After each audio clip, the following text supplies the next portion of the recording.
যখন তাইফের ময়দান থেকে রক্তমাখা শরীর নিয়ে নবী চলে আইলেন মক্কায়, ওই সময় কিন্তু নবীর দরদের বিবি খাদিজা দুনিয়াতে নেই, মাত্র 2.5 মাস আগে দুনিয়া থেকে বিদায় নিয়েছে। 2.5 মাস পরে নবী তাইফে গেছিলেন। তাইফবাসীরা এত পাথর মারছে, নবীর গোটা দেহ রক্ত একেবারে রক্তাক্ত হয়ে গেছে। নবী মক্কায় চলে আসলেন। নবীর চাচা আবু তালেবও নাই, দরদের বিবি খাদিজাও নাই। 3টা মেয়ে ঘরের মধ্যে ঢুকে বলতেছে, রোকেয়া, কুলসুম আর জয়নাব, ও বাবা আপনি তাইফে না গেলেই পড়তেন বাবা, তাইফে কেন গেলেন বাবা? এত পাথর আপনাকে মারছে, এই কষ্ট আপনি কেমনে সহ্য করবেন? রাসূল বলেন, নবীর সাহাবেরা শোনো, 3টা মেয়ের মতন কথা বলে যখন চলে যায়, এমন সময় আমার ফাতেমা ঘরের মধ্যে ঢুকে দরজা বন্ধ করে দেয়। আমার দেহের কাপড় খুলে আমার যত জায়গায় তাইফবাসী পাথর মারছে, প্রত্যেকটা জায়গায় গরম পানির মধ্যে নরম কাপড় চুবড়াইয়া আমার গোটা দেহ পরিষ্কার করে ওই নরম হাতের মধ্যে গরম জয়তুনের তেল নিয়ে যখন ক্ষতস্থানে মালিশ করে দেয়, আমি নবী কখন যেন ঘুমায় গেছি, ওই ঘুমের ঘরে দেখতে পাই আমার ফাতেনার মধ্যে আমার আমেনা মাকে দেখা যায়। লিল্লাহে তাকবীর। সেদিন থেকে নবী ফাতেমাকে মায়ের মতন ইজ্জত করতেন। তুমি সামনে যাও, পিছনে পিছনে। এবার নবী ফাতেমা ঘরের মধ্যে ঢোকার সঙ্গে সঙ্গে দরজা বন্ধ করে দিলেন। মা ফাতেমা নবীর পোশাক নিয়ে, জুব্বা নিয়ে মা খাদিজাকে পরাইলেন। কিছুক্ষণ পরে দরজা খুললেন, নবী তাকায় দেখে ফাতেমা মুস্কি মুস্কি হাসতেছে। আল্লাহ নবী চমকে গেছে, কে রে? যে মেয়েটা কাঁদতে কাঁদতে ঢুকলো, সেই মেয়েটা হাসতে হাসতে দরজা খুললো। রাসূল বলেন, ফাতেমা তুমি হাসতে হাসতে কেন দরজা খুললে মা? ফাতেমা বলে, বাবা আপনি জানেন বাবা। রাসূল বলে, ফাতেমা তুমি কাঁদতে কাঁদতে ঢুকলে এটা আমি জানি, কারণ মেয়ে তার মাকে কাফনের কাপড় পরাবে, অবশ্যই কাঁদতে কাঁদতে ঢুকবে, কিন্তু হাসতে হাসতে দরজা খুললে আমি জানি না, আমি জানি না। এ কথার দ্বারা নবী বুঝাইলেন, আমাদের নবী গায়েবের মালিক না, গায়েবের মালিক হচ্ছে একমাত্র আল্লাহ। জোরে কান সুবহানাল্লাহ। আমাদের বাংলাদেশে কিছু ভণ্ড আছে, নাই? আমার বাবাই গায়েব জানে, এরকম মুরিদের সামনে বাবা এত জোরে ঝাঁকি মারছে, সামনে 2-3টা মুরিদ পড়ে গেছে। একজন মুরিদ সাহস করে বলতেছে, বাবা চোখ বন্ধ করে থাকতে হঠাৎ এরকম ঝাঁকি মারলেন, কারণ কি? বলে, ঝাঁকি মারার কারণ হলো তোরা তো কানা, দেখতে পাস না। আমি চোখ বন্ধ করে দেখি কাবার ধারে একটা মুরগি ঘুরতেছে। মানে এই শালা ভণ্ডরা যা কয় আর মুরিদরা তাই বিশ্বাস করে। ঝাঁকি দিয়ে মুরগি খেতে দিলাম রে। তো মুরিদরা হাই রে বাবা, কোথায় বাবার কোথায় কাবারে, কি বাবার চোখ রে। কিন্তু এইটা আবার এক মুরিদের বউ ঘরের মধ্যে শুনছে, কে রে তোর বাবা চোখ বন্ধ করে কাবার মুরগি খাদায়। দুপুরবেলা খাবার দিয়ে মুরিদ এখন বলতেছে, বউ রে তাড়াতাড়ি তরকারি নিয়ে আসো। কিন্তু আসলে তরকারি কিন্তু ভাজা মাছ এই ভাতের তলে দিয়েছে, বুঝলেন, ভাতের তলে দিয়েছে। কিন্তু বাবা কয়, কে রে মুরিদ তোর বউ তরকারি দিবি না, তাড়াতাড়ি তরকারি দাও। বউ বলতেছে, আসতেছি আসতেছি। পীর সাহেব কয়, যাক রে আজকে তরকারির ওসিলে ওর বউটাও দেখা দেবি রে। আপনারা বলেন তো, মুরিদের বউ পীরের জন্য দেখা জায়েজ না হারাম? কথা কম, জায়েজ না হারাম? যখন ইয়াসার রাদিয়াল্লাহু বাড়িতে গেল, সুমাইয়া বলতেছে, ওগো স্বামী আপনার চেহারা নূর দেখে আমি ঈমান গ্রহণ করব। ইয়াসার রাদিয়াল্লাহু নবীর কাছে এসে বলতেছে, ইয়া রাসূলুল্লাহ আমার বউ সুমাইয়া মুসলমান হবার চাই, আমি কি আমার বউকে আপনার কাছে নিয়ে আসবো? আল্লাহ রাসূল বললেন, বাল্লিগু আন্নি ওয়ালা আয়া, তোমার বউরে আমার কাছে আনা লাগবে না, তুমি যে কলমা গ্রহণ করছো সেই কলমার দাওয়াত তোমার বউরে দাও। জোরে কান সুবহানাল্লাহ। আল্লাহ রাসূল যদি বলতেন তোমার বউ নিয়ে আসো দাও, আমরা সবাই দলিল পেতাম, যাক রে তাহলে মুরিদের বউকে পীরের কাছে নিয়ে যাওয়া যাবে। তখন পীরের একটা দলিল দিত। এখন ভাতের তলে ভাজা মাছ, এরপরেও পীর যখন বলে তরকারি দিবি না, মুরিদ বলে, কে রে বউ তাড়াতাড়ি তরকারি নিয়ে আসো। বউ বলে, আসতেছি। বউ নিয়ে আসতেছে ঝাঁটা, ধরে বলেন কি ঝাঁটা নিয়ে আসে বাপের পিঠের ভরে মারছে বাড়ি। ওই আমার বাপকে মারিস কেন? তোমার বাপ চোখ বন্ধ করে কাবার মুরগি খেদায় আর ভাতের তলে মাছ দেখবার হয় না। এই ভণ্ডামি ইসলামে নাই। ফাতেমা কাঁদতে কাঁদতে ঘরের মধ্যে ঢুকলো, এটা রাসূল জানে, কারণ মাকে তার মেয়ে কাপড় পরাবে, অবশ্যই কাঁদবে। কিন্তু হাসতে হাসতে দরজা খুললো। কি কারণে ফাতেমা হাসতেছে এটা রাসূল জানে না। এখান থেকে প্রমাণ হলো আমাদের নবী গায়েবের মালিক না, গায়েবের মালিক একমাত্র কে? তাহলে আমার সঙ্গে সকলে একবার পড়েন, হুয়াল্লাহুল্লাযী লা ইলাহা ইল্লাহু আলিমুল গায়বি ওয়াশ শাহাদাতি হুয়ার রহমানুর রহিম। আল্লাহু আকবার। ফাতেমা বলে, বাবা হাসার কারণ হলো, কাঁদতে কাঁদতে কেন গেলাম এটা যখন আপনি বলতে পারেন, হাসতে হাসতে দরজা খুললাম যখন বলবার না পারতেছেন, তাহলে শোনেন হাসার কারণ হলো আপনার জুব্বা আমার মাকে পরাবার গিয়া ইয়ানজুরু বিনূরিল্লাহ, ইয়ানজুরু বিনূরিল্লাহ, আমি নূরের নজর করে দেখি আমার মায়ের শরীরে আল্লাহ জান্নাতের পোশাক পরায়া দিছে। এটা কিন্তু এই দুই চোখ দে না, ইয়ানজুরু বিনূরিল্লাহ। আসলে ছোটবেলাতে আমরা পড়ছি, এখনকার ছেলেরা এগুলো পড়া কোথায় পাবে? একে চন্দ্র, দুয়ে পক্ষ, তিনে নিত্র। নিত্র মানে চোখ। আগে কিন্তু চোখ তিনটা ছিল, এখন দুটা হয়ে গেছে। কার বাড়ি রে? হায় হায় রে, আমাকে এলাকার মধ্যে সেরা বাড়ি বারে, এইরকম সুন্দর বাড়ি দেখি নাই। এই শালার হলো কানা। কানার ভাগ্যে ধন মিলে না, সামনে দেখে গোরস্থান, সামনে দেখে গোরস্থান, তারপরে দুনিয়ার বাড়ি দেখে, এরা আসল দেখতে পারে না। কানার ভাগ্যে ধন মিলে না। তুমি যদি আসলে চোখ থাকতো তাহলে দুনিয়ার বাড়ি না দেখে বারবার তুমি কবরের ঘরের দিকে তাকায় থাকতে। ধরে কোন কথা, ঠিক কথা কন না কেন ভাই? ইয়ানজুরু বিনূরিল্লাহ, নূরের চোখটা তাকায় দেখে আল্লাহ তাআলা তার মায়ের শরীরে জান্নাতের পোশাক পরায় দিছে। এ কথা শোনার সঙ্গে সঙ্গে নবী ঘরের দরজায় বসে মাটির উপরে হাত দিয়া ছোট বাচ্চার মতন কান্না শুরু করলেন। ফাতেমা তাকায় দেখে বাবার চোখ দিয়ে দর দর করে পানি পড়তেছে। ফাতেমা চমকে বলে, বাবা আমার মায়ের শরীরে জান্নাতের পোশাক আল্লাহ পরাইছে, এইটা শোনার পর আপনি কান্দেন, আপনি কি এইটা ভালো লাগে না? রাসূল বলে, ফাতেমা এই কান্না কোনো দুঃখের কান্না নয় মা, এই কান্না হলো আমার আনন্দের কান্না। এই দুনিয়াতে সর্বপ্রথম আমাকে যিনি নবী বলে স্বীকার করেছে সেই মহান মানুষটি হইল তোমার মা। সুবহানাল্লাহ তো বলেন। এই ওয়াজ যখন আমি করি তখন আমার চিন্তা হয়, কে রে নবীর সর্বপ্রথম তার বউ নবী স্বীকার করলো, আর ৩৮ বছর হলো ওয়াজ করি, এখন পর্যন্ত আমার বউ আমাকে হুজুরি করলো না। হ্যাঁ, সাদিয়ার আব্বা আসেন ভাত খান, সাদিয়ার আব্বা যান পানি গরম করছি গোসল করেন। আমি রাগ করে বললাম, কিসের সাদিয়ার বাপরে? লক্ষ লক্ষ মানুষ আমার হুজুর কয়, তুমি একটু হুজুর খাও। বউ মুসকি মুসকি হাসে। না হাসো কেন? বলে জনগণ আপনাকে চিনে না তাই হুজুর কয়, কিন্তু আমি তো আপনাকে চিনি, আপনি মালটা কি আমি জানি না? হুজুর হয় এত সহজ না। মানে আমাকে বাহিরে হুজুর, ভিতরে খেজুর। আর আল্লাহ নবীর বাহিরেও যা, ভিতরেও তাই। এই জন্য খাদিজা ঈমান করার সাথে সাথে আল্লাহ ঘোষণা করলেন, লাকাদ কানা লাকুম ফি রাসূলিল্লাহি উসওয়াতুন হাসানা। দুনিয়ার কোনো পীর টিল্লা, কোনো হুজুর না, কোনো মৌলবি না, কোনো মাওলানা না, ধরবার যদি চাও একজনকেই ধরো, তিনি হলেন আল্লাহর নবী। আতিউল্লাহ ওয়া আতিউর রাসূল। আমার সঙ্গে সবাই একটু মোনাজাতের আগ দিয়ে, এখনও মোনাজাত হবে না, আরও দেরি আছে, তার আগ দিয়ে একটু সুরে সুরে একটা গান গাওতে যুবকেরা।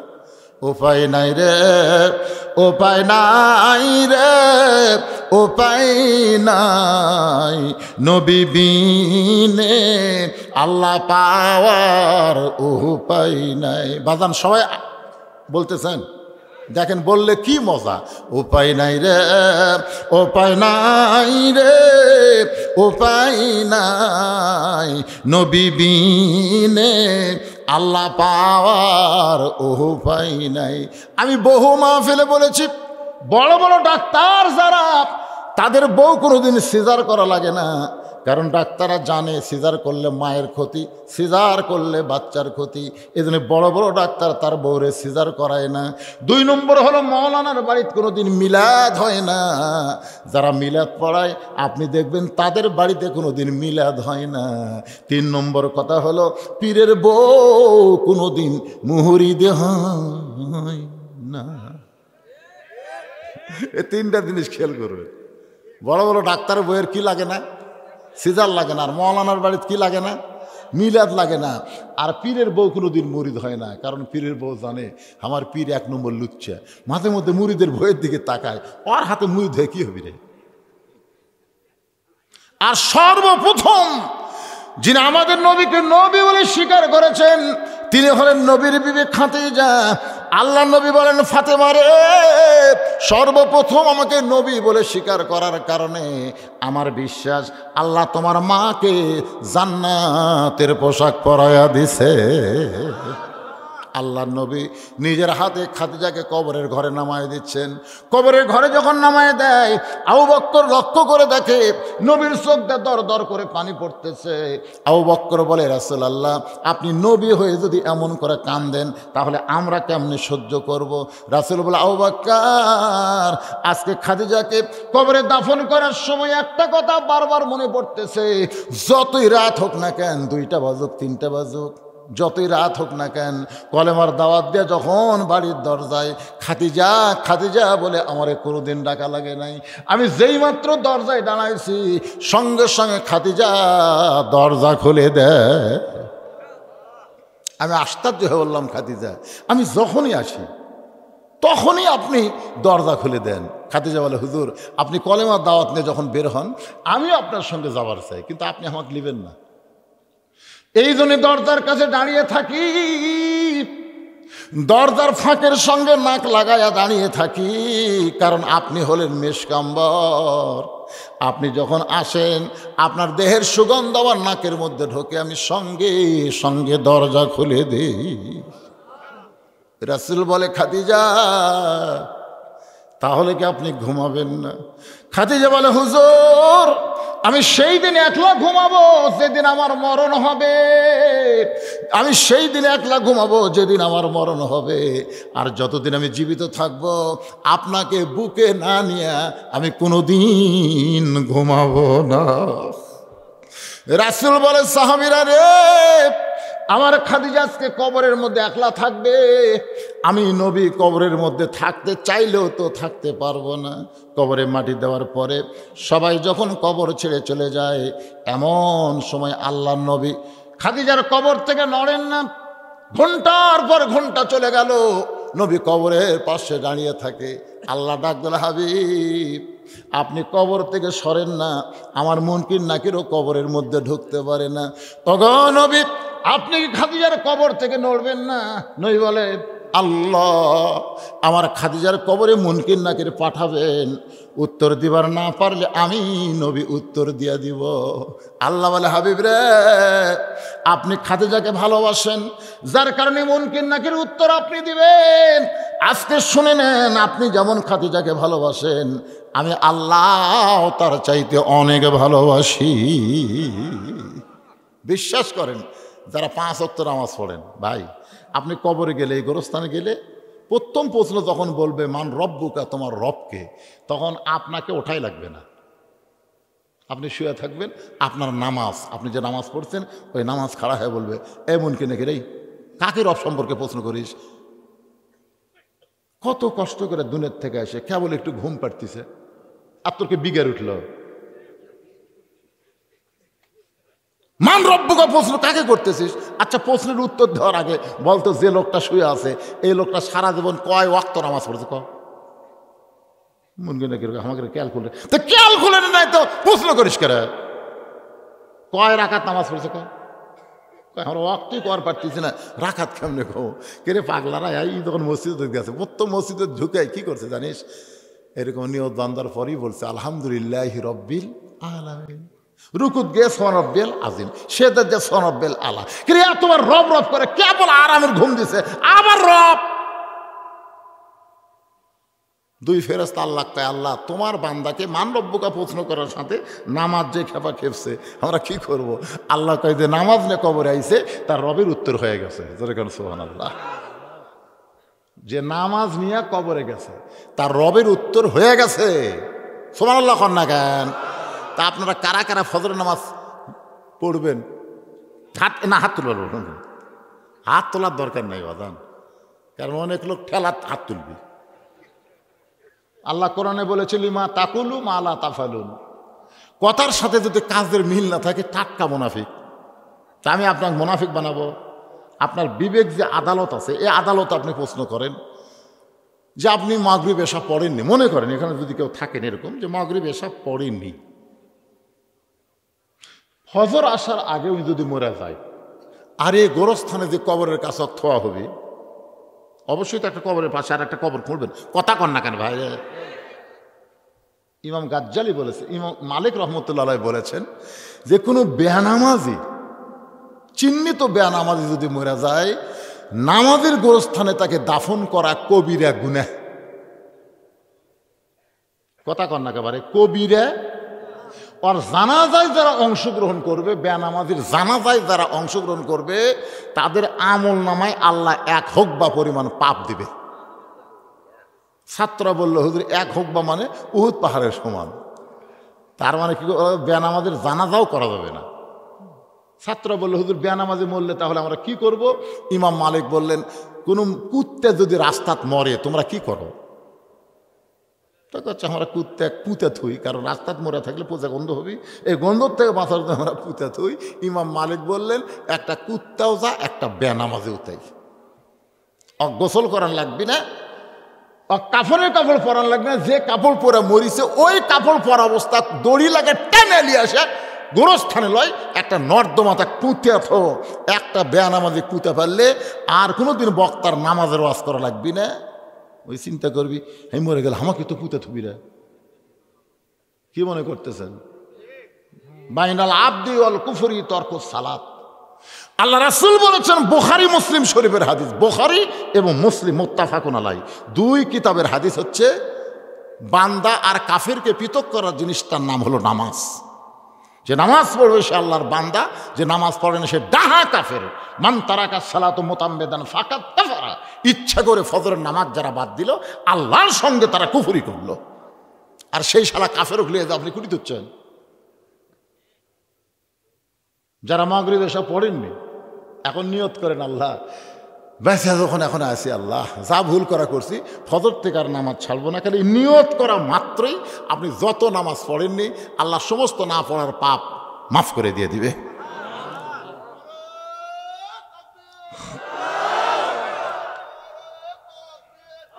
লিল্লাহে তাকবীর।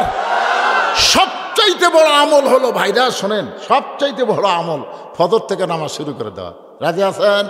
একটু মনোযোগ দিবেন। আল্লাহর নবী বলেন, খাদিজা ঈমান গ্রহণ করার পরে আপনি আল্লাহর সঙ্গে যে সম্পর্ক গড়ে তুলেছেন, আজকে আপনাদের বলতে হবে, ঈমান গ্রহণ করার পরে আল্লাহর সঙ্গে সম্পর্ক করতে গেলে 1 নম্বর ইবাদতের নাম কি? কি? সবাই বললেন না? আচ্ছা, এই শীতের মধ্যে ফজরের নামাজ জামাতে পড়া আপনাদের কাছে কেমন মনে হয়?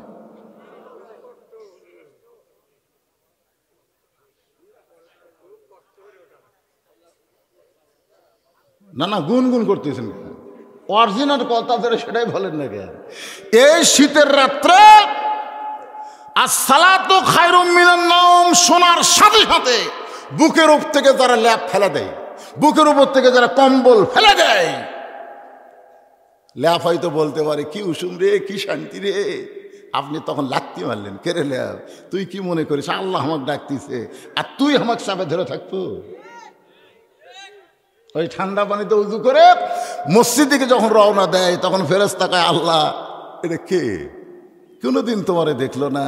আর তোমার মহব্বতের পাগল হইয়া আরামের ঘুম, আরামের নিদ্রাকে বাদ দিয়া, ল্যাপ তোষককে লাথি দিয়া তোমার ঘর মসজিদ দিকে রওনা দিল। এর রেজাল্ট কি? আল্লাহ বলতেছে, বর্তমান যদি বদর যুদ্ধে থাকতো, উনি বদর যুদ্ধের সৈনিক হওয়ার সওয়াব পেত। জোরে কোন সুবহানাল্লাহ। কি মনে করছেন? আল্লাহর সঙ্গে সম্পর্ক রাখতে গেলে সর্বপ্রথম যে ইবাদত লাগবে তার নাম হলো নামাজ। আল্লাহ রাসূল বলেছেন লা সালাত আলা ঈমানা, যার নামাজ নাই তার ঈমান নাই। বাইনাল আবদি ওয়াল কুফরি তরকুস সালাত, বান্দা আর কাফেরের মধ্যে পৃথক করার জিনিসটার নামই হলো নামাজ। আল্লাহ রাসূল বলেন, খাদিজা, আল্লাহ আপনার কবরকে জান্নাত বানায়া দিবে। কান্দাকাটির কোনো দরকার আছে? এরপরও মা খাদিজা নবীর হাত বুকের মধ্যে নিয়ে বলে, নবী গো, আমি যদি আপনার কাছে একটা জিনিস চাই আপনি কি দিবেন না? গভীর রাত্রে ঘুম ভাঙ্গে, এমনিতে নবীর বিরক্ত লাগতেছে, এখন আবার বলতেছে আমি যদি আপনার কাছে কিছু চাই আপনি আমাকে দিবেন না। রাসূল বলেন, নাউজুবিল্লাহ, নাউজুবিল্লাহ, নাউজুবিল্লাহ। খাদিজা বলে, হুজুর আমি আপনার কাছে কিছু চাই। এটা শুনে 3 বার নাউজুবিল্লাহ করলেন। রাসূল বলেন, খাদিজা, ঈমান গ্রহণ করার পরে আল্লাহ ছাড়া অন্য কারো কাছে চাওয়া যাবে না। 11 সালে হজ করতে যখন গেলাম, বুঝলেন, আমরা এই কবরের পাশে দাঁড়ায় দোয়া করি না? কোন করি কি করি না? বাপের কবর, মায়ের কবর সামনে নিয়ে আমরা দোয়া করি। তাই মনে করলাম রাসূলের রওজা মুবারকে একটু দোয়া করি, এই মনে করে কেবল হাত তুলছি ভাই, খুব গোপনে, প্রকাশে তো তোলা যায় না, গোপনে। ইতিও দেখ, পুলিশ দেখ পারবো, চোখ আবার একেবারে সিলের মতো। ওই গোপন জায়গা আসা লাঠি দিয়ে আমার হাতের উপর ঠাসি মারতেছে, মান্য কুল্লু হারাম, মান্য। আমাকে বুঝাচ্ছে মৌলানা সাহেব বা হাজী সাহেব, পাইতে যদি চান আল্লাহর কাছে চান, নবীর কাছে চায়া কোনো লাভ? তাহলে একমাত্র দিবার পারে কে? অথচ আমাদের বাংলাদেশে হুজুর নামে কিছু লোক বলে আল্লাহর ধন নবীরে দিয়া, আল্লাহ আছে গায়েব হইয়া, নবীর ধন খাজা নিয়া, শুয়া আছে আজমিরে, কেউ ফিরে না খালি হাতে, খাজা রে তোর দরবারেতে। কি সুবহানাল্লাহ! হায় হায়, আপনারা বলেন তো এই গানটা কি তৌহিদ না শিরক? জোরে বলা লাগবে রে, জোরে বলা লাগবে। আপনারা কি মনে করতেছেন খালি আমি একলা ওয়াজ করতেছি? এইগুলা মাল মুখের আগে খাড়া করতেছে কি জন্য? এই মুহূর্তে America, London, British, France, Saudi Arab, Malaysia, বাংলাদেশের যত লোক পৃথিবীর যেখানেই থাক, ভবিষ্যতে ওয়াজ শুরু হলে লাইভ দিলে তারা সবাই দেখে। আপনারা কি মনে করতেছেন খালি নারায়ণ সালুয়ায় ওয়াজ চলতেছে?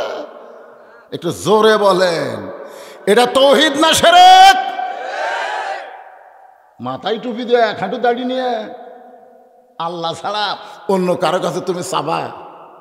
ইয়াকা নাবুদু ওয়া ইয়াকা নাস্তাইন, গোলামি করি কার? চাইতে হবে কার কাছে? মাধ্যম কি? আস্তাইনু বিসসবরি ওয়াসসালাম ইন্নাল্লাহা মা'আস সাবিরিন। যদি কিছু পাওয়ার চাও তাহলে ধৈর্য আর নামাজের মাধ্যমে চাও।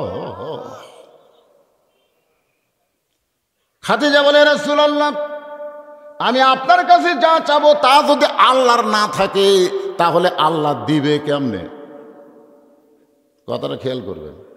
খাদিজা কি নবীর চাইতে পোক্ত না কম পোক্ত? কম পোক্ত। যখন খাদিজার বয়স হলো 40, তখন নবীর বয়স হলো 25। পোক্ত আর কম পোক্ত বোঝেন না? দেখেন তো খাদিজা কি বলতেছে, হুজুর আপনার কাছে যা চাবো তা যদি আল্লাহর না থাকে তাহলে আল্লাহ দিবে কেমনে? নবী সোমকে বলে, খাদিজা আল্লাহর নাই এই কথা তো আমি এখন পর্যন্ত জানি না। খাদিজা বলে, হুজুর কি কর, আল্লাহর বাপ নাই, আল্লাহর মাও নাই, আল্লাহর বউ নাই, আল্লাহর সোল নাই। আমি যদি গভীর রাত্রে তাহাজ্জুদ পড়ে আল্লাহকে বলে, আল্লাহ খাদিজা মা হবার চাই, খাদিজার পেটে একটা বাচ্চা দাও, আমার বিয়ে হয়নি, আপনি বলেন তো আল্লাহকে আমার পেটে বাচ্চা দিবি? তো আমি আল্লাহর কাছে বাচ্চা থামুকে। বিয়া হলে যদি স্বামী ঠিক থাকে বাচ্চা এমনি হবি, জোরে কথা কর না কেন? আল্লাহ নবী তিরস্কার করে বললেন, খাদিজা আসলে আপনি কি চান কষ্ট করে বলেন। খাদিজা বলে, হুজুর আমি মরে যাওয়ার পরে আমাকে 3টা জিনিস দেওয়া লাগবে। 1 নম্বর হলো গাড়ি হীরার মধ্যে আপনি কয়েক বছর সাধনা করার পরে আল্লাহ পাক আপনার উপর কোরআন নাজিল করেছে। সর্বোত্তম 5টা আয়াত, জোরে বলেন কয় আয়াত? কোরআন নাজিলের প্রথম হলো 5টা আয়াত, তার মধ্যে প্রথম শব্দই হচ্ছে ইকরা। ইকরা, ইকরা মানে কি? পড়ুন। আমাদের নবী কি সঙ্গে সঙ্গে পড়ছিল নাকি? না, নবী বলল পড়বো না। জিবরাইল বলল হুজুর পড়েন। রাসূলকে পড়বো না। জিবরাইলকে কি জন্য পড়বেন না? রাসূল বলে, জিবরাইল পড়তে বললি আমি পড়বো, আগে জানতে হবে পড়ার সাইজ কি। এক পড়া আছে পড়া কান্দত লিয়ে খাড়া হয়ে পেশাব করে, আর এক পড়া আছে পেশাব করে পানি লিয়ে উজু করে তারপরে পড়া ধরে। জোরে কোন কথা ঠিক কিনা? 2 পড়াই কি এক? ক্লাস 2 এর ছাত্র, পিছনে ব্যাগ, স্কুলের ব্যাগ, ওই খাড়া হয়ে ব্যাকা করে করতেছে, খাড়া হয়ে হাফ প্যান্ট যে ওই ব্যাকা করে ওই দিক দিয়ে পেশাব করতেছে। তা আমি কইলাম, কে রে বাবা, এই বস বস, বসে থাকে পেশাব কর। কোন ক্লাসে পড়িস? 2 পড়িস। আচ্ছা, তো তোর স্যার কেমনে পেশাব করা লাগে তোকে শিখাইনি? বস থেকে পেশাব করা লাগে বাজান, বস। মুসকে মুসকে হাসে, হাসিস কেন? বলে প্রাইমারি পেশাবখানা যায় দিকে চাচা আমার স্যারই খাড়া হয়ে পেশাব করে, ওর স্যারই খাড়া হয় আমার। আপনারা বলেন, যে শিক্ষা দেয় একদম বাগদম ঘোড়ার সাথে ঢাক ঢোলক ঝাঁঝর বাজে, এই মিথ্যা শিক্ষা দিতে অজু করা লাগে না, পবিত্র হওয়া লাগে না। আর এই কোরআন শিখবার গেলে, ধরবার গেলে লা ইয়ামুসুহু ইল্লাল মুতাহহারুন, আগে পবিত্র হ, তারপরে কোরআন ধর। ঠান্ডা লাগে, ফজর পড়তে ঠান্ডা লাগে। এই মাদ্রাসায় সকালবেলা সে দেখবেন ফজরের আগে আর চেতন পায়, ওযু করে পানি খরচ করে, পেশাব করে পানি খরচ করে, ওযু করে তারপরে তাহাজ্জুদের নামাজ পড়ে 1 ঘন্টা আল্লাহর কোরআন পড়ার পরে তারপরে ফজরের জামাতে যায়। ধরে কোন কথা ঠিক কিনা? ঠান্ডা লাগে। আসেন পড়ার সাইজ দেখেন। রাসূল বলে, জিবরাইল তুই পড়তে বললে আমি পড়বো নাকি? আগে জানা লাগবে পড়ার ধরন কি। ফেরেশতা জিবরাইল বললেন, বিইসমি রাব্বিকাল্লাযী খলাক, যে আল্লাহ আপনাকে সৃষ্টি করেছেন সে আল্লাহর নামে পড়েন। নবী বললেন, জিবরাইল যেই পড়ার মধ্যে আল্লাহ আছে এই পড়া শিখতে আমার কোনো আপত্তি নাই, আল্লাহর পড়াটাই আমি নবী পড়তে চাই। তাহলে সুবহানাল্লাহ করি তো দায় সারা হবে না। নবীকে যদি অনুসরণ করি, আল্লাহর কোরআনকে গ্রহণ করার দরকার আছে না নাই? বাংলাদেশের সমস্ত মুসলমান যদি কোরআনকে গ্রহণ করে,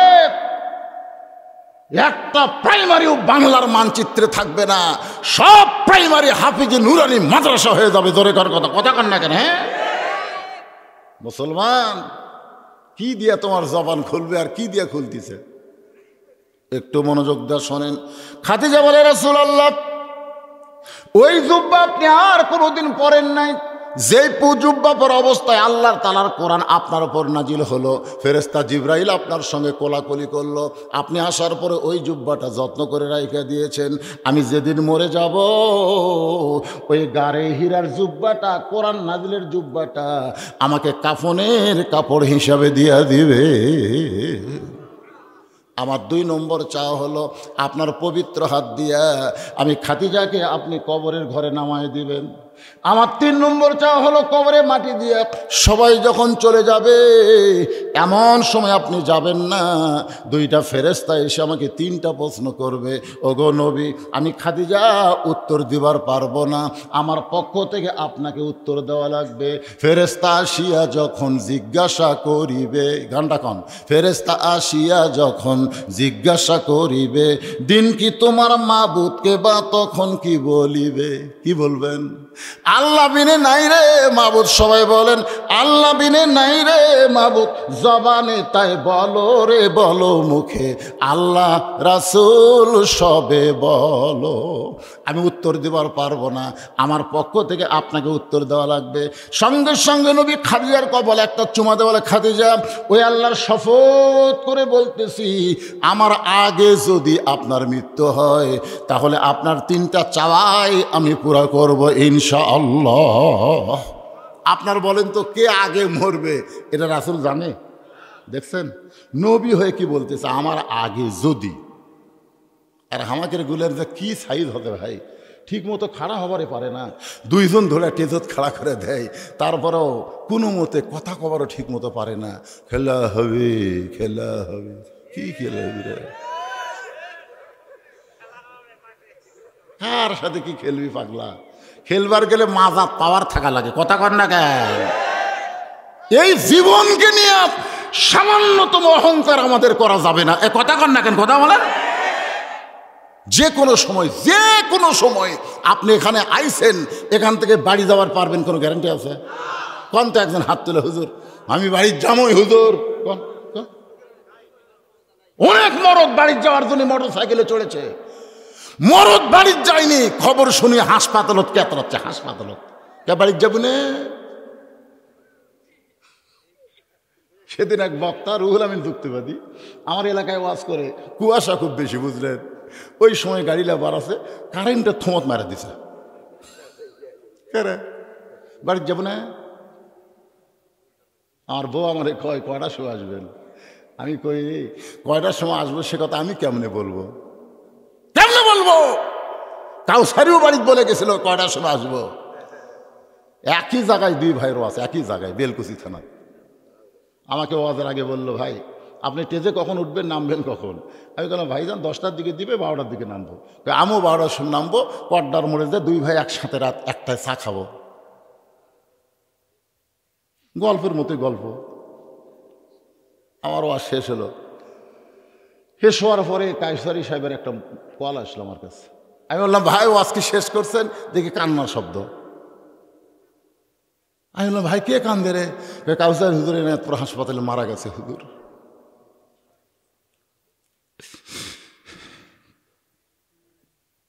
একই সঙ্গে দুই ভাই চা খাবো।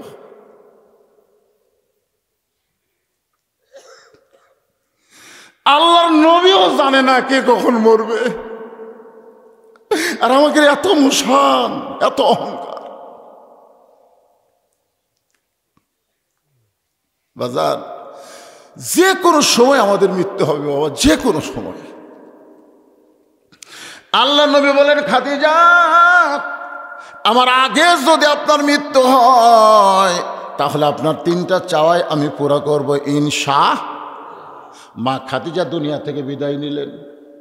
মা খাদিজা দুনিয়া থেকে বিদায় নেওয়ার পরে নবী তাকায় দেখে খাদিজার পেট থেকে আল্লাহ 4টা সন্তান নবীকে দিয়েছিলেন, 4টা মেয়ে। ধরে কোন কয়টা মেয়ে? ওই 4টা মেয়েই কাঁদতেছে। মা দুনিয়া থেকে বিদায় নিয়েছে, মেয়েরা কাঁদতেছে। রাসূল তাকায় দেখে 3টা মেয়ের কান্নার শব্দ শোনা যায়, কিন্তু একটা মেয়ে কাঁদতেছে, কিন্তু কান্নার কোনো শব্দ নেই। যেই 3টা মেয়ে কান্নার শব্দ শোনা যায় তারা হলো রোকেয়া, জয়নাব আর কুলসুমা।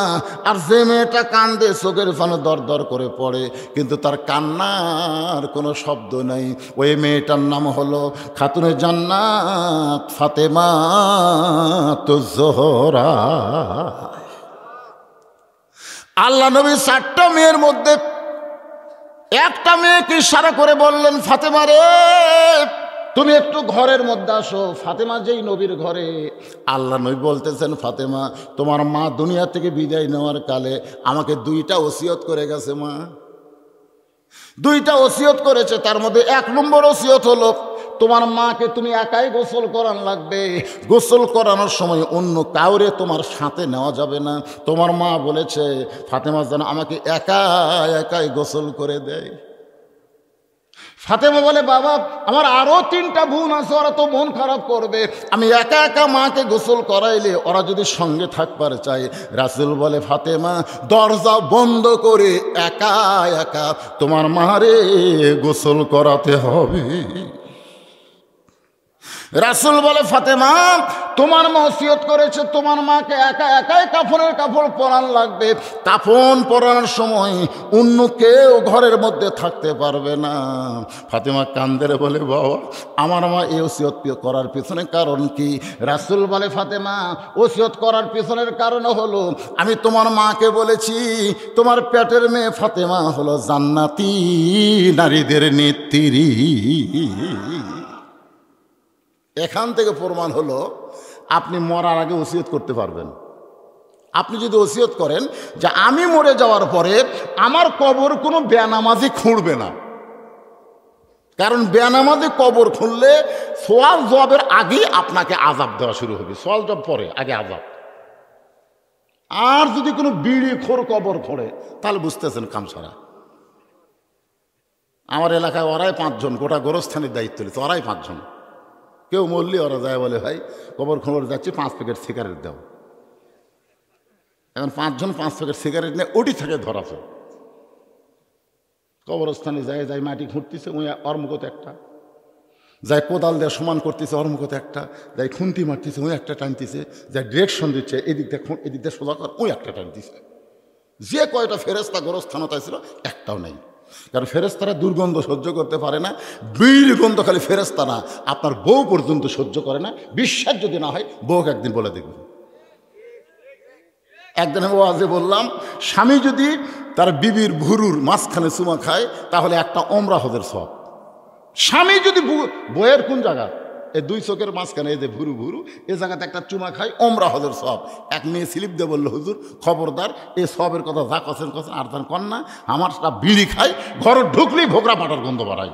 ওই যদি এই জায়গায় চুমা মারে আমার বমি হওয়া ছাড়া বুদ্ধি নেই।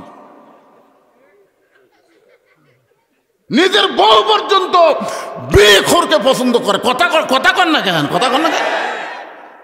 তাহলে ফেরেস্তারা থাকবি? সব ফেরেস্তা রাস্তায় খাড়াই আছে। আল্লাহকে খবর কি, আল্লাহ যে হারে বিড়ি টানতেছে আমরা ধার্য দেওয়ার করতেছি না। ওই যে কবর খুঁড়ছে বিড়ি খোরেরা, কবরের কাঁচা মাটির মধ্যে বিড়ির গন্ধ লাগে না? যে ঘরত বিড়ি খায়, যে পাঞ্জে গাঁদে বিড়ি খায়, দেখবেন ওর সবই গন্ধ, সব গন্ধ। তো এখন কবর দিয়ে সবাই চলে গেছে, মুনকির নাকি ফেরেস্তা এসে আর চুল ধরে বল, কে ভাই তোরা কে? ভাই মুনকির নাকি। তো প্রশ্ন করা বাদ উঠ কেন, এই কোন বিড়ি খোর তোর কবর খুললো? তোর কবর বিড়ি বিড়ি গন্ধাই খাই। তুই দুনিয়ার বাড়ি বানাইতে, 3 তলা বিল্ডিং বানাতে তোর যদি ভালো মিস্ত্রির প্রয়োজন হয়, যেই কবরে 50,000 বছর তোর থাকা লাগবে, সেই কবর খননের জন্য তুই ভালো মিস্ত্রি পাসনি। ভালো মিস্ত্রি হলো যারা 5 ওয়াক্ত নামাজ আদায় করে। সুবহানাল্লাহ বলেন। আপনার কিসের অভাব? যেই বাড়িতে আপনি থাকতে পারবেন না, সেই বাড়ি তৈরি করতে যদি 1 কোটি টাকা খরচ করেন, যেই কবরে 50,000 বছর থাকবেন, সেই কবর খোঁড়ার জন্য আপনার 50,000 টাকা খরচ করলে অসুবিধা কি? 5 জন নামাজিকে আপনি আগেই টাকা দিবেন, ভাই আমি যদি আগে মরি আমার কবরটা তোরা খুঁড়ে দিস রে। না ভাই আমরা যদি আগে মরি মাপ, তোরা যদি আগে মরিস মাপ। যে আপনাকে গোসল করাবে, কে গোসল করাবে আপনাকে? ওসিয়ত করে যাবেন মসজিদের মুয়াজ্জিন যেন আমাকে গোসল করায়। তার জন্য মুয়াজ্জিনকে আগাম 10,000 টাকা দিয়ে থাকবেন, ভাই এই মরে গেলে তোমার কিন্তু কথা থাকলো তুমি আমারে গোসল করাই দিবা। কারণ আল্লাহ রাসূল বলেছেন, বেলাল কাকে ডাক দিচ্ছে, বেলাল আসো তো। বেলাল যখন নবীর কাছে গেছে, নবী বলতেছে বেলাল দেখি 2 জন একসাথে দাঁড়ায়। হযরত বেলাল বলে, রাসূলুল্লাহ কেন? বলে আমার সঙ্গে দাঁড়াও তো। যেই মাত্র বেলাল নবীর সঙ্গে দাঁড়াইছে, নবী বলতেছে, বেলাল তুমি আমার চাইতে আধ হাত খাটো। বেলাল বলে, হুজুর আপনি হলেন ইমাম, আমি মুয়াজ্জিন, আপনার চাইতে খাটো হওয়াতে মানান হয়েছে। আল্লাহ রাসূল বলে, বেলাল রে, দুনিয়াতে তুমি আধ হাত খাটো, কিন্তু আখিরাতের হাসরে আমার চাইতে তোমার মাথা উপরে থাকবে। বেলাল কান্দের বলে, রাসূলুল্লাহ আপনার মাথার উপরে আমার মাথা কেমনে থাকবে? আপনি হলেন ইমাম, আমি হলাম মুয়াজ্জিন। রাসূল বলে, বেলাল রে, প্রত্যেকটা মুয়াজ্জিনের মাথা আল্লাহ হাসরে উঁচু করে দিবে। শুধু মাথা উঁচু করবে না, আল্লাহ তাদের মাথায় সম্মানের একটা টুপি পরায় দিবে, যেই টুপি পূর্ণিমার চাঁদের চাইতে আলোকিত হবে। এমন একটা মানুষ আপনাকে গোসল করায় দেখ, আপনার ওসিয়ত করার দরকার আছে না নাই? কথা কর না ভাই, ওসিয়ত করবেন। কারণ খাদিজা ওসিয়ত করলে আমরা ওসিয়ত করব না কেন? আপনি কি মনে করছেন এর সাধারণ গোরস্থান? সাধারণ কবরস্থান? একটু গুরুত্ব দিবেন। একটা গানও আছে, গোরস্থানের একটু মাটি বায়না করে রাখ, কখন যেন আসতে পারে তোমার মরণেরই ডাক। গোরস্থানের একটু মাটি বায়না করে রাখ। আপনারা এত বড় চালাক বুঝলেন, কবরে যেন মানুষ ভালো থাকে মরে যাওয়ার পর, এজন্যই কবরের পাশে একটা মাদ্রাসা করে দিলেন। সুবহানাল্লাহ বলেন। আপনারা যারা জেতা আছেন এরা খুশি হননি, কিন্তু যারা কবরে গেছে ওরা আল্লাহ রে আল্লাহ, আমাকে কবরের পাশে যারা মাদ্রাসা করলো, আল্লাহ এই মাদ্রাসায় যখন কোরআন পড়ে, কোরআন রহমতের বাতাস আল্লাহ বহায় দেয়, আর ওই বাতাস আল্লাহ গোরস্থানে বন্টন করে দেয়। জোরে কোন সুবহানাল্লাহ। আসলে আপনারা খুব চালাক ভাই, একটু মনোযোগ দিয়ে শুনবেন। আল্লাহ নবী বললেন, ফাতেমা তোমার মাকে একা একা গোসল করান লাগবে। ফাতেমা একা একা মাকে গোসল করানোর পরে এখন বাবার কাছে এসে বলতেছে, বাবা একা একাই যদি কাফনের কাপড় পরাতে হয় তাহলে কাফনের কাপড়ের ব্যবস্থা করেন। সঙ্গে সঙ্গে আল্লাহর নবী ওই জুব্বাখানা এনে ফাতেমার হাতে দিয়ে বললেন, মা এই জুব্বাটাই তোর মাকে কাফনের কাপড় পরায় দে। ফাতেমা ছোট্ট বাচ্চার মতন কাঁদতেছে। আল্লাহর নবী বলে, ফাতেমা কান্দার কারণ কি? ফাতেমা বলতেছে, বাবা আমি মায়ের মুখে শুনেছি আমার মা যখন মক্কার সবচাইতে ধনবতী রমণী ছিল, আপনি তখন মায়ের বাড়িতে রাখালি করতেন। আমার মা আপনার মধ্যে এমন কিছু দেখেছে যেই দেখার পরে ওই রাখালকে আমার মা স্বামী হিসাবে কবুল করেছে। আজকে মক্কার সবচাইতে ধনবতী রমণী আমার মা কবরে গেল, আর দোকানে নতুন কাপড় আপনি পাইলেন না, নতুন কোনো কাপড় না কিনে এই পুরাতন জুব্বা আমার মাকে কেন দিচ্ছেন? বাবা মরার সঙ্গে সঙ্গে কি মায়ের দয়া আপনার ভুলে গেছেন? সঙ্গে সঙ্গে রাসূল বলে, ফাতেমা এই জুব্বা আমি তোমার মাকে দিচ্ছি না, এই জুব্বাটা তোমার মা আমার কাছে চেয়েছে। ফাতেমা বলে, বাবা তাহলে এই জুব্বার গুরুত্ব কি? আল্লাহ রাসূল বলে, ফাতেমা এই জুব্বা সাধারণ কোনো জুব্বা নয় মা, এই জুব্বার সঙ্গে আল্লাহর কোরআনের সম্পর্ক রয়েছে। আপনারা সত্যি করে বলবেন তো ভাই, এই কোরআনের সাথে যাদের সম্পর্ক তাদের দাম কম না বেশি? বেশি। আচ্ছা আমি আপনাকে একটা দৃষ্টান্ত দিই। একই গাছের কাঠ থেকে তিনটা জিনিস বানাচ্ছেন, একটা হলো খাট, একটা হলো সোফা, আর একটা হলো রেহাল। এই যে কনসেপ্ট থোয়ার যে রেহাল, এখন আপনি সত্যি করে অন্তর থেকে বলেন তো এই তিনটার মধ্যে দাম বেশি কার? এই সবাই জোরে গান, দাম বেশি কার? কেন? কেন? রেহালের সঙ্গে আল্লাহর কোরআনের সম্পর্ক আছে। আপনারা বলেন তো, আপনি যত গজের টাকার কাপড়ে গাহত দেন, কোরআনের গায়ে যদি 20 টাকা গজের কাপড় দেন, আপনার গায়ের কাপড় কিন্তু আপনি ধুইতে ধুইতে দেখবেন, আপনি দেখবেন পাঞ্জাবি আপনার বউ নিচে ধুচ্ছে, ময়লা ওঠে না, পাও দিয়ে ডলতিছে। আর আপনার বউকে যদি কোরআনের জামা গোসল করার বলেন, ধোবার বলেন, ওই পাও দিবি উঁচা জাগাত।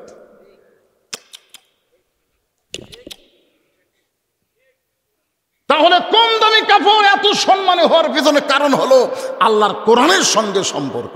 তাহলে কোরআনের সঙ্গে সম্পর্ক রাখলে একটা রেহালের দাম যদি বাড়ে, একটা কাপড়ের দাম যদি বাড়ে, সেই কোরআনের সঙ্গে কারা কারা সম্পর্ক রাখবেন? দুই হাত তুলে আমার আল্লাহকে একটু দেখান। লিল্লাহে তাকবীর। হাত নামান।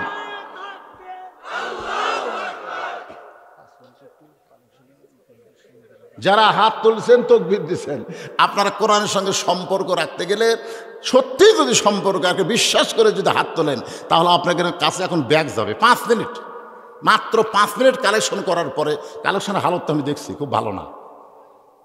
এই টাকা দিয়ে মাদ্রাসা কেমনি চলবে? এই মুহূর্তে কেউ যদি ওঠেন, এখনই হাত তুলছেন কোরআনের সাথে সম্পর্ক রাখবো, এখনই যদি দান না করার জন্য লাভ দিয়ে ওঠেন, বুঝবেন ওই মরার আগে প্যারালাইসিস হবে। প্যারালাইসিস বোঝেন? আমি আপনাদের বুঝাবার চাইলাম, কোরআনের সঙ্গে যার সম্পর্ক তার দাম বেশি না কম? জোরে বলেন, আর একবার বলেন, কম না বেশি? আর আদায় না, আর আদায় না, যেটা দিবেন গোপনে হবে, আর বলা যাবে না। রাত এখন কেউ 12টা বাজে, বুঝতেছে না, অনেক রাত হয়ে গেছে। একটু মনোযোগ দিয়ে শোনেন, কষ্ট করে আপনারা যারা বসে আছেন ভাইজান, আজকের আলোচনা হলো যে কোনো মুহূর্তে আমাদেরকে যাওয়া লাগবে। জোরে কোন ঠিক কিনা? কবরে না বাড়িতে? জোরে কোন বাড়িতে না কবরে? বাড়ি যাওয়ার কোনো গ্যারান্টি নাই, কিন্তু কবরে যাওয়ার গ্যারান্টি আছে। আমরা কিন্তু অনেক সময় মোবাইল কিনি, ঘড়ি কিনি, অনেক টিভি এইরকম কিনি, কেনার সময় বলে ভাই কয় বছরের গ্যারান্টি, এরকম বলি কি বলি না? তখন দোকানদার বলে হয় 7 বছর। একবারে তাহলে 7 বছর গ্যারান্টি? 2 কান্দে 2 ফেরেশতা কয়, শয়তান তুই যেটা কিনতেছ তার গ্যারান্টি আছে, কিন্তু তোর গ্যারান্টি নেই। আপনারা বলেন তো, আমাদের কোনো গ্যারান্টি আছে? তাহলে আমার সঙ্গে ওয়াজ শোনার আগে সবাই বলেন, এক পলকের নাই ভরসা, এক পলকের নাই ভরসা। এই ছেলে, এই সময় এত রাত্রি কুড়ি যাবে, হ্যাঁ কি করবেন? ও আচ্ছা আচ্ছা, না শোনেন, আসো কারা তোর তো বসে আছে তো, এই শোনেন, বসবে বাবা, তোমরা বসো। যে কথা বলতেছিলাম খেয়াল করেন, এক পলকের নাই ভরসা। কয় পলক? পলক বোঝেন? এই চোখ বন্ধ করবেন আর খুলবেন। এক পলকের নাই ভরসা, মিশে সকল আশা, কখন বুঝি দারুণ ঝড়ে ভাঙবে তোমার বাসা। সবাই একটু মন ভার করে বলেন, মিশে মায়ায় বন্দি থাইকা, মিশে মায়ায় বন্দি থাইকা, করলাম কত খেলা, পশ্চিমে তাকাইয়া দেখো তোমার ডুইবা গেছে বেলা।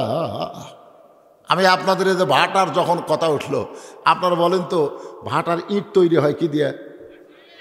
আমাদেরকে আল্লাহ কি দিয়ে বানাইছে? মাটি দিয়া। আমরা কিন্তু বলি মাটির দেহ মাটির সঙ্গে মিশে যাবে, কিন্তু কোনো মাটির তলে কোনো ইট যদি থাকে, 1000 বছর যদি মাটি খোঁড়ে, দেখে ইট কিন্তু মাটি তৈরি হলেও মাটির সঙ্গে মিশেনি। মিশছে কে রে? আমিও মাটি, আমি মরে গেলে মাটির সাথে মিশে যাব, ইটও মাটি, কিন্তু মাটির সাথে মিশলো না। কারণ কি? কোনোদিন কারণ খেয়াল করছেন? কারণ ইট কিন্তু তৈরি হচ্ছে আগে, দেখবেন ইটের ভাটায় যাবেন, আগে মাটি তৈরি করে। যখন কি করে, মাটি তৈরি করার পরে ওই মাটিটাকে ফর্মার মধ্যে উঠায়। ফর্মা মানে নিয়ম। যখন ফর্মা মানে কি? ফর্মা মানে নিয়মের মধ্যে তোলে, ইটের সাইজ করার পরে সেইটা আবার রোদে শুকায়, রোদে শুকানোর পরে সেইটা আবার ভাটায় যখন দেয়, ইটটা মতো দেয় না, ইটটা গাঁইতে গাঁইতে মাঝে মাঝে ফাঁকা রাখে, ফাঁক দিয়ে আগুন যায়, ইট পুড়ে যাবে, খাঁটি হয়ে যাবে। আল্লাহ রাসূল বলেন, কোনো বান্দা আল্লাহর ইবাদতের এশকের আগুনে নিজকে পুড়ে পুড়ে যদি তৈরি করে কবরে যায়, কিয়ামত পর্যন্ত কবরের মাটি তাক তো দূরের কথা, তারা কাফন পর্যন্ত খেতে পারবে না। যার প্রমাণ হলো 1932 সাল। কোন সাল? 1932 সাল দজরা নদীর কিনারায় 2জন সাহাবীর কবর পাওয়া গেছিল, 2টা সাহাবী।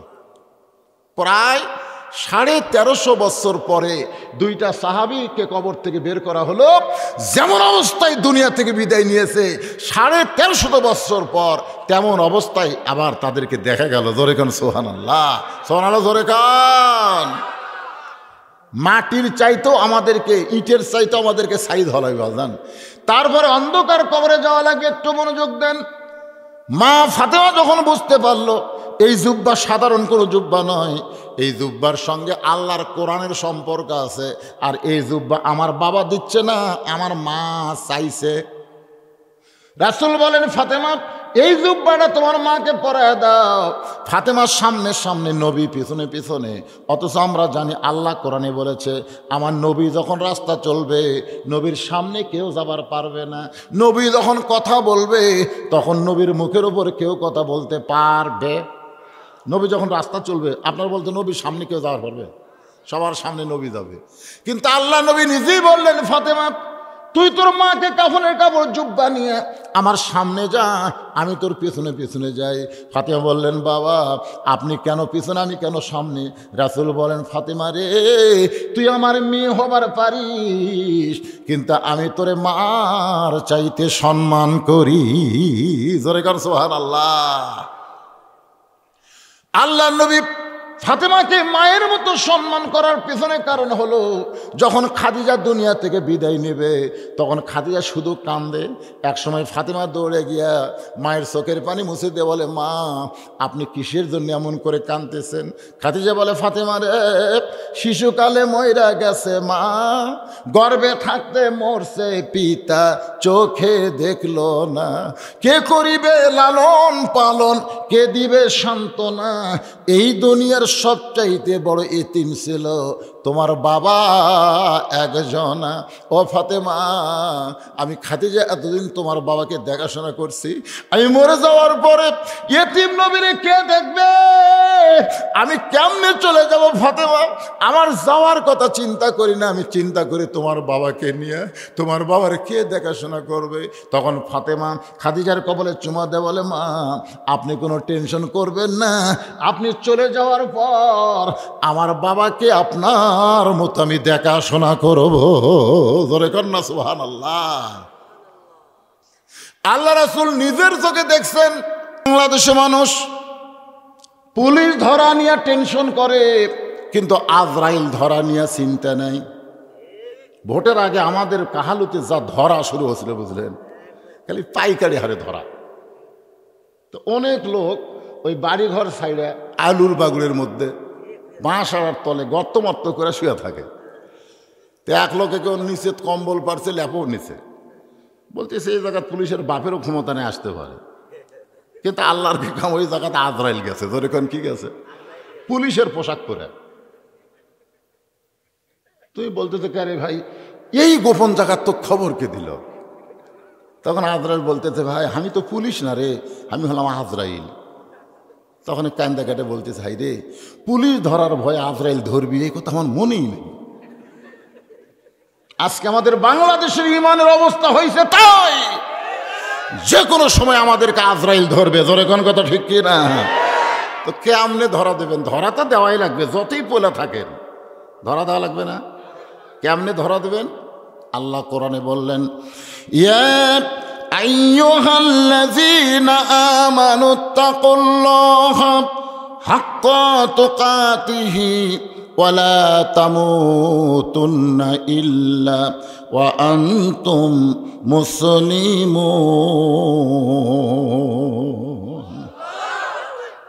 আল্লাহ বলতেছেন যারা আমাকে বিশ্বাস স্থাপন করছো, তোমাদের 1 নম্বর আমল হচ্ছে আল্লাহর ভয়। কার ভয়? আল্লাহর ভয় কাক কয়?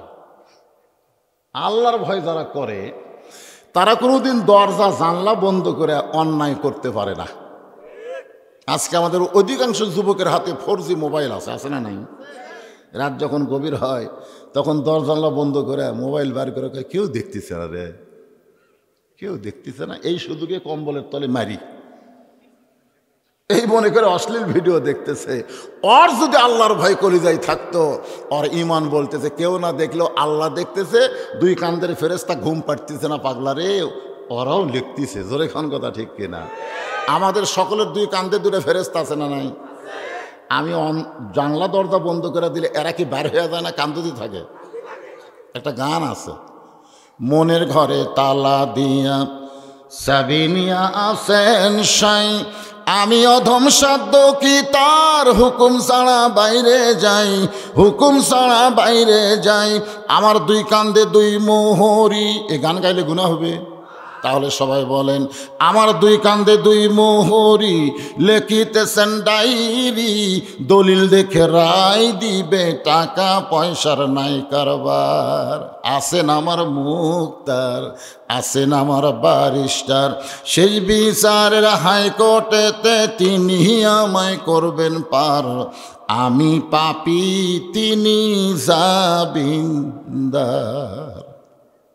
সেই দিনে সেই স্টেশন বোঝেন, হাসরের ময়দান যেরকম কি, সেই দিনে সেই স্টেশনে থাকবে নানান প্যাসেঞ্জার, হিন্দু থাকবে, বৌদ্ধ থাকবে, খ্রিস্টান থাকবে, থাকবে না? হাসরের ময়দানে সবাই থাকবে না? সেই দিনের সেই স্টেশনে থাকবে নানান প্যাসেঞ্জার, দ্রুত জানে পার হবে সে, টিকিট কাটায় আছে যার টিকিটটা হলো লা ইলাহা ইল্লাল্লাহু মুহাম্মাদুর রাসূলুল্লাহ। পারাপারে থাকলে তারা, পারাপার বোঝেন, পারাপার মানে দুনিয়া থেকে জান্নাতে, দুনিয়া থেকে জান্নাত মানে পারাপার। পারাপারে থাকলে তারা সঙ্গে নিও গাড়ি ভাড়া। গাড়ি ভাড়া হচ্ছে নেক আমল, নামাজ, রোজা, হজ, যাকাত, সদ্ব্যবহার, সত্য পথে চলা, সত্য কথা বলা, কোরআন বিজয়ের আন্দোলন করা। ধরে কোন কথা ঠিক না? পারাপারে থাকলে তারা সঙ্গে নিও গাড়ি ভাড়া। জবাবদিহি করতে হবে ধরলে টিকিট কালেক্টর। সময় থাকতে মনা, না না, সময় থাকতে মনা হুঁশিয়ার। এখনো সময় আছে না নাই? আমরা কি মরছি নাকি? আমাকে দেখাচ্ছে হুজুর এরা গোরস্থান।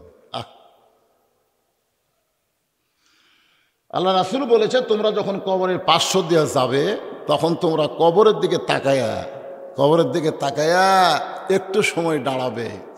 আসসালামু আলাইকুম ইয়া আহলাল কুবুর। কবরবাসী, তোমাদের একদিন দালান ছিল, জমি ছিল, জমিদারি ছিল, শক্তি ছিল, তোমাদের দাপট ছিল। আজ তোমরা কবরে, আমরাও আসতেছি, আমরাও আসতেছি। খালি এই কথাটা বলে একটা মিনিট খাড়া হবেন, আপনার ভিতরে এমন তাকওয়া তৈরি হবে, দুনিয়াতে আপনি ফাজলামো করবেন না, মানুষের মাথায় কুড়াল মারবেন না। ধরে কোন কথা ঠিক কিনা? কিন্তু এদিকে আমরা খেয়াল করি না। গভীর রাত্রে আল্লাহ নবী ঘুম থেকে চেতন পাইছে। ঘুম থেকে চেতন পাওয়ার কারণ হলো খাদিজাতুল কুবরা।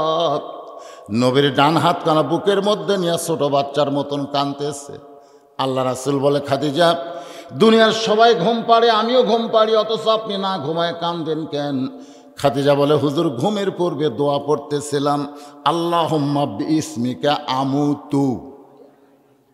আহিয়া পড়ি কোন আমুতু? আমুতু মানে কি? আল্লাহুম্মা বিইসমিকা আমুতু। যে আমুতু শব্দ উচ্চারণ করেছে আমি তখন দেখতে পাই আমার সামনে অন্ধকার একটা কবর, যেই কবরে দরজা নাই, জানলা নাই, যেই কবরে আলো নাই, বাতি নাই, বালিশ নাই, বিছনা নাই।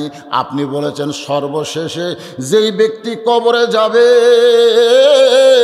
দুনিয়ার হায়াতের 50,000 বছর কবরে থাকা লাগবে। এই অন্ধকার কবর আমি কেমনে থাকবো গো? এই কারণে আমার চোখে ঘুম ধরে না। আল্লাহ নবী খাদিজার কপালে চুম্বন দিয়ে বলে, খাদিজা, ওই আল্লাহর শপথ করে বলতেছি, ঈমান গ্রহণ করার পরে আপনি আল্লাহর সঙ্গে যে সম্পর্ক গড়ে তুলেছেন, আল্লাহ আপনার কবরকে জান্নাত বানায়া দিবে। তাহলে কোনো টেনশন আছে? যারা কবরে গেছে ঈমান গ্রহণ করার পরে তারা যদি আল্লাহর সঙ্গে সম্পর্ক রাখে তাহলে কবর কবর থাকবে না, কবর হবে জান্নাতের টুকরা। জোরে কোন কথা ঠিক কিনা? এই জন্যে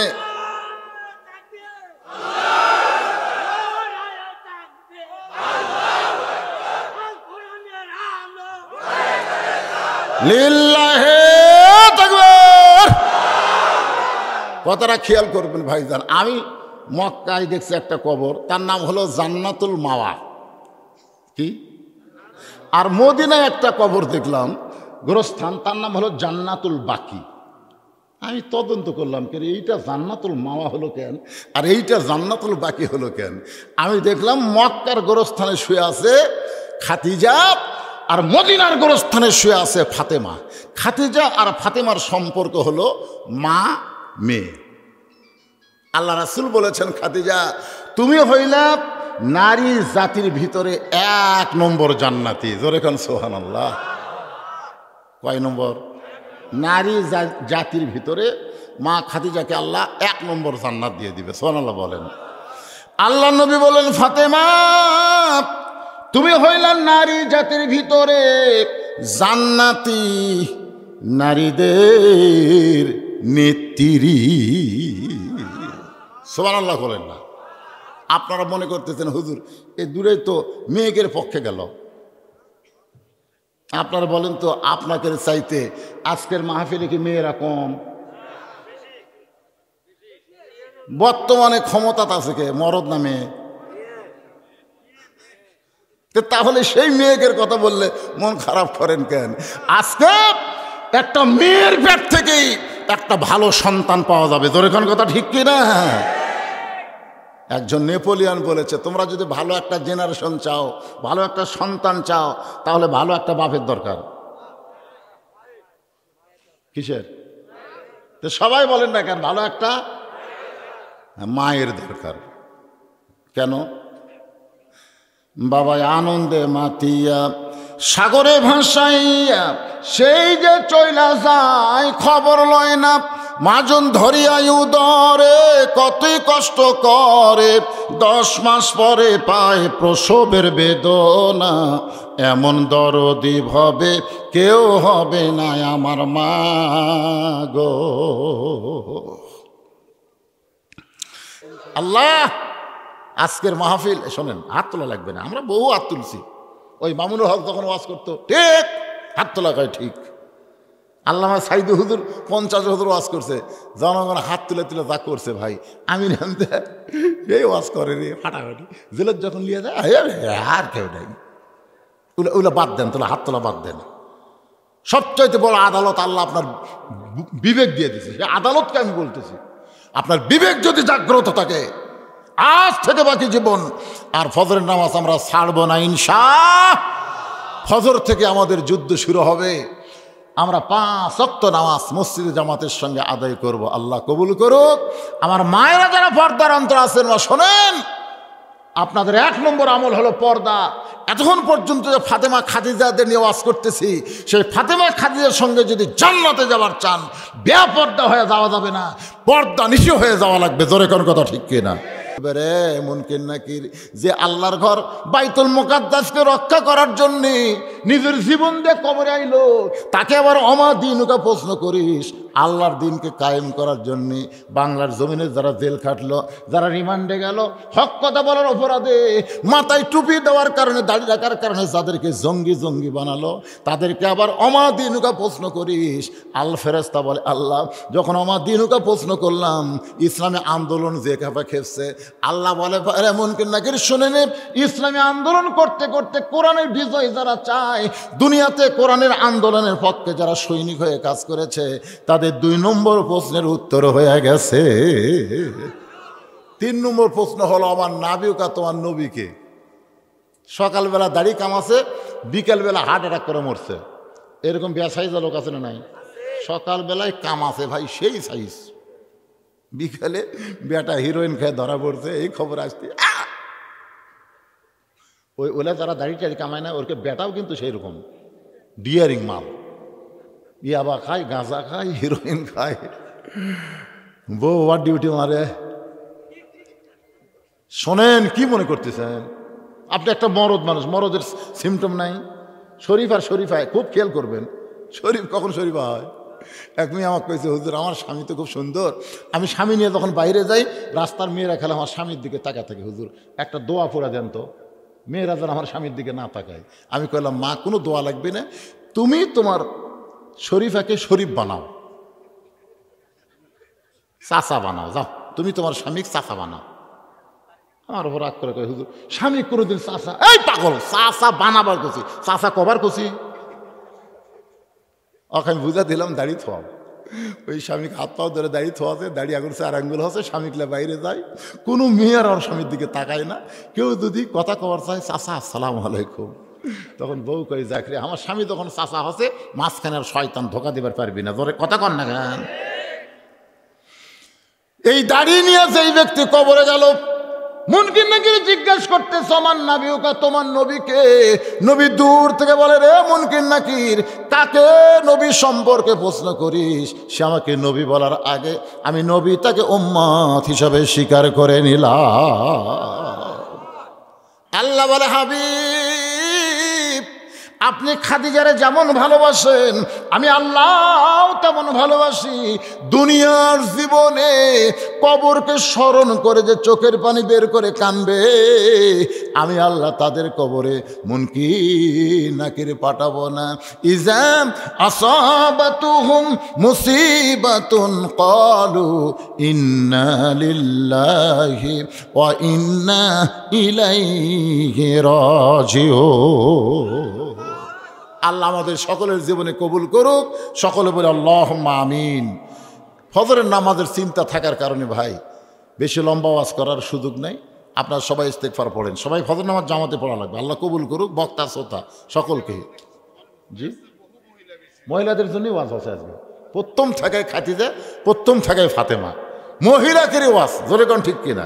আমি যে দুইটা মেয়ের নাম নিছি, একজন হলো জান্নাতের 1 নম্বর, আর একজন হলো জান্নাতি নারীদের নেত্রী। তাহলে ওয়াজ কি পুরুষের না মহিলার? আবার মহিলার কি? শেষে বললাম পর্দা। একটা কথা মহিলার জন্য না বললেই না, সেটা হলো স্টার জলসা।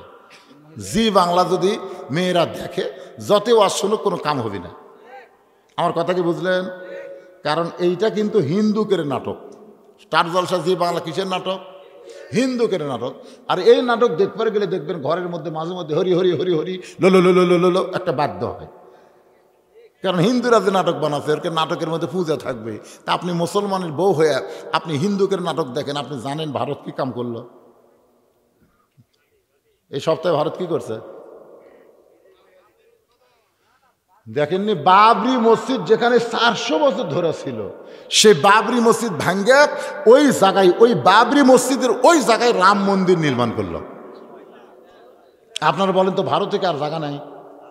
ভারতে জায়গা নাই, তাহলে অন্য ফাঁকা জায়গায় মন্দির না বানায় ওরা মসজিদ ভাঙ্গে মন্দির করলো কেন? তার মানে বোঝা গেল ভারত মুসলমানকে পছন্দ করে না। মসজিদ যারা পছন্দ করে না তারা মুসলমানকেও পছন্দ করে না। তাহলে সেই মুসলমানের বউ হইয়া আমরা ভারতের চ্যানেল দেখো করে। মেয়েদেরকে আমি বলবো, আপনাদের 1 নম্বর ওয়াজ হলো আজ থেকে স্টার জলসা জি বাংলা বয়কট করো। জোরে কন কি করো?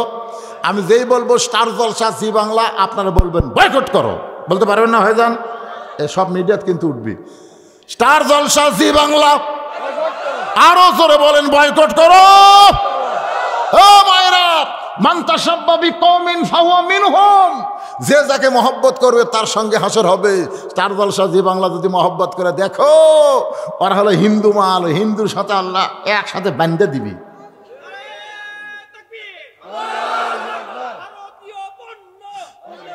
বর্জন করো, বর্জন করো ভারতীয় পণ্য। কোনো ভারতীয় জিনিস আমরা নেব না। আমাদের আল্লাহর ঘর ভাঙছে। আমার এলাকায় একটা বেনামাজি পর্যন্ত মসজিদ ভালোবাসে, জানেন? 2 বেনামাজি হুড়াহুড়ি লাগছে, ঝগড়া লাগছে। বিশ্বাস যদি না হয় মসজিদ ছোঁচ।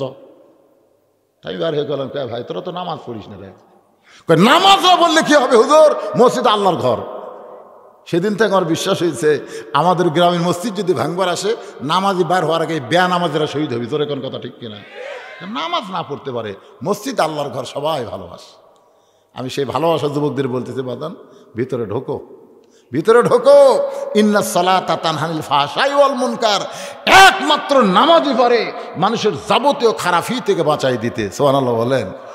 আল্লাযী আরসালা রাসূলাহু বিল হাক্কি বাশীরাও ওয়া নাযীরা وداعيا إلى الله بإذنه وسراجا منيرا فقد قال الله تعالى في كلامه المجيد والفرقان الحميد। জবান খুলে সকলে পড়েন আউযু বিল্লাহি মিনাশ শাইতানির রাজিম। ইন্নাল্লাহা ওয়া মালাইকাতাহু يصلون على النبي يا أيها الذين آمنوا صلوا عليه وسلموا تسليما اللهم صل على محمد وعلى آل محمد كما صليت على إبراهيم وعلى آل إبراهيم إنك حميد مجيد اللهم بارك على محمد وعلى آل محمد كما باركت على إبراهيم وعلى آل إبراهيم إنك حميد مجيد তোর পাহাড়ে গুলি লাগিয়া মুসাফির সম্মান বেড়ে যায় তোর পাহাড়ের ধুলি লাগিয়া মুসানবীর সম্মান বেড়ে যায় নূর নবীজির জুতার ধুলায় দয়ার নবীজির জুতার ধুলায় আল্লাহর আরশ ধন্য হয় সাল্লাল্লাহু আলা মুহাম্মাদ সাল্লাল্লাহু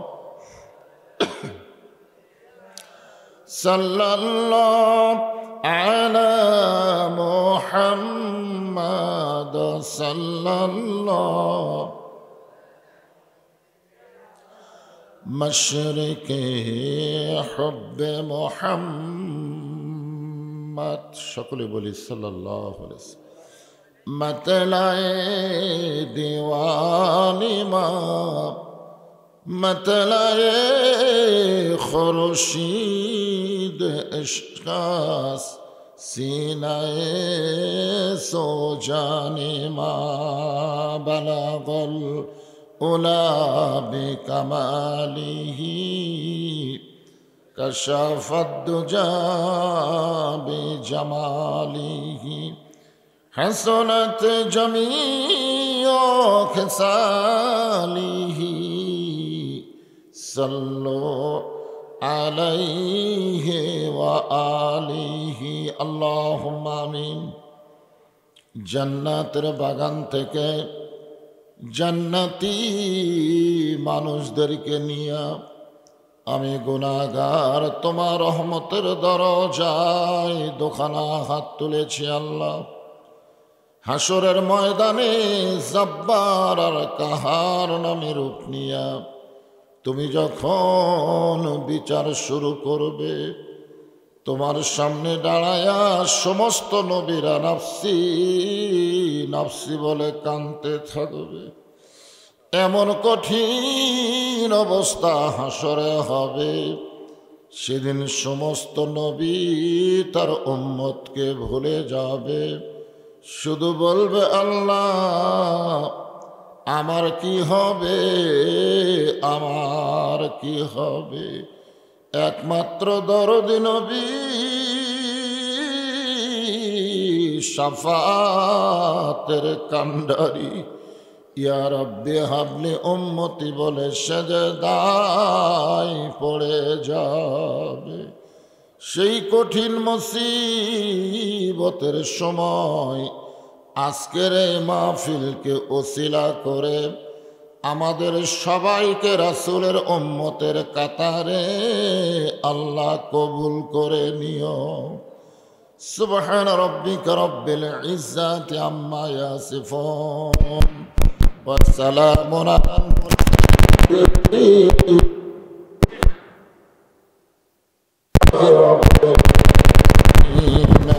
لا إله إلا الله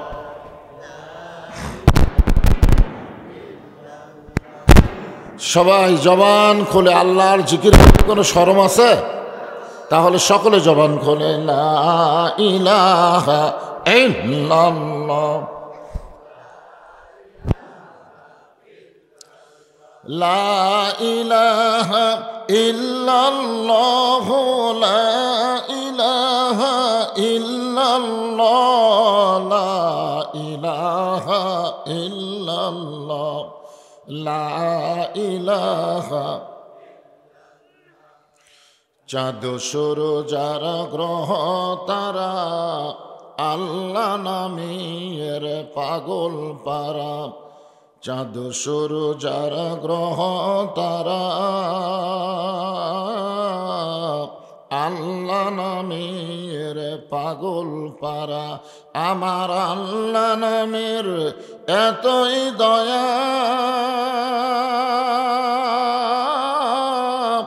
আল্লাহ নামের এতই মায়া, লুকিয়ে রাখছেন হে আল্লাহ জোরে লা ইলাহা ইল্লাল্লাহ, লা ইলাহা ইল্লাল্লাহ, লা ইলাহা ইল্লাল্লাহ, লা ইলাহা, লা ইলাহা ইল্লাল্লাহ মুহাম্মাদুর রাসূলুল্লাহ। সকলে বলি সাল্লাল্লাহু আলাইহি ওয়াসাল্লাম।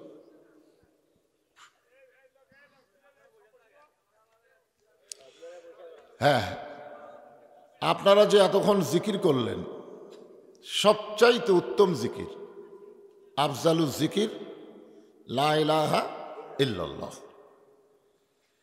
বাবা আদম আলাইহিস সালাম থেকে শুরু করে আমাদের নবী পর্যন্ত প্রত্যেকটা নবীরা একই জিকির করছে। আল্লাহ রাসূল বলেন, কোন ব্যক্তি সারা জীবন যদি পাপ করে কিন্তু মৃত্যুর সময় এই জিকির করতে করতে যদি মারা যায়, শুধুমাত্র জিকির করার খাতিরে আল্লাহ তার জীবনের সব গুনাহ মাফ করে দেয়। এই পৃথিবীতে যত ইবাদত আমরা পেয়েছি, আল্লাহর হুকুম মানিত ইবাদত, সবচাইতে দামি ইবাদতের নাম হলো জিকির। কোরআনের কোনো জায়গায় আল্লাহ বলে নাই যে আমার নামাজ পড়ে আমি আল্লাহ তার নামাজ পড়ি, যে আমার রোজা করে আমি আল্লাহ তার রোজা করি, এ কথা বলেনি। কিন্তু আল্লাহ বলেছেন যে আমার জিকির করে আমি আল্লাহ তার জিকির করি। ফাযকুরুনি আযকুরুকুম। এই জন্যে জিকিরের ব্যাপারে অলসতা করা যাবে, কিন্তু আমাদের বাংলাদেশে জিকিরের নামে কিছু ভণ্ডামি। হ্যাঁ, এই ভণ্ডামির কারণে আমরা অনেকে জিকিরের প্রতি অনীহা। আমাদের বাংলাদেশে একটা জাকের পার্টি আছে, জোরে কোন কি পার্টি? নামাজ লাগে না, খালি জিকির দিয়ে কাম সারে। আমার দয়াল বাবার দরবারেতে কেউ ফিরে না খালি হাতে। এটা জিকির? এইরকম জিকির আমরা দেখি শুনি, যার কারণে জিকিরের প্রতি আমাদের অনীহা। কিন্তু আপনারা যে জিকির করলেন, এই জিকির হচ্ছে সবচাইতে উত্তম জিকির। এই জন্য কলেমার জিকির করতে আমাদের কোনো আপত্তি। শেষে যখন বললাম মুহাম্মাদুর রাসূলুল্লাহ, এই নামটা উচ্চারণের সাথে সাথে আমাদের উপর ওয়াজিব হয়ে যায় সাল্লাল্লাহু আলাইহি সাল্লাম বলা।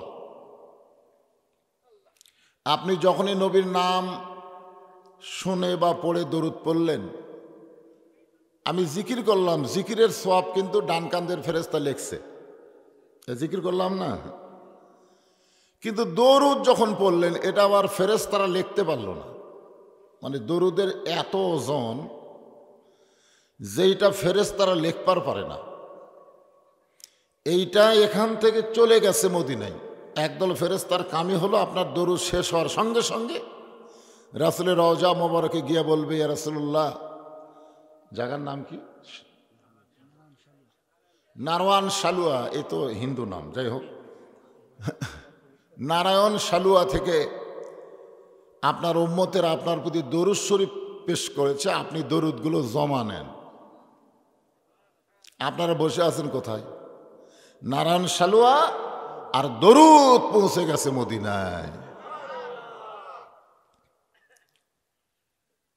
আসেন আমার মুক্তার, আসেন আমার বারিস্টার, শেষ বিচারের হাইকোর্টেতে তিনি আমায় করবেন পার। আমি পাপী রাসূল জাবিনদার। আল্লাহ যখন হাকিম হয়ে আমাদেরকে আসামি বানায় বিচার শুরু করবেন, ওই সময় আমাদের নবী আমাদের উকিল হবেন, বারিস্টার হবেন, আমাদের পক্ষে আল্লাহর কাছে ওকালতি করে আমাদেরকে জামিন করে জান্নাতে পৌঁছায় দিবেন। এই জামিন করতে গেলে কি লাগবে? টাকা পয়সা লাগবে না। জামিন করতে গেলে এই দরুদগুলো লাগবে। যে দরুদগুলো আপনারা পেশ করতেছেন, এই দরুদগুলোই সেদিন আমাদেরকে জামিন করে দিবে। সেই দরুদ পড়তে আমাদের কোনো আপত্তি আছে? এই জন্য যখনই নবীর নাম উচ্চারণ হবে সঙ্গে সঙ্গে বলবো সাল্লাল্লাহু আলাইহি ওয়াসাল্লাম।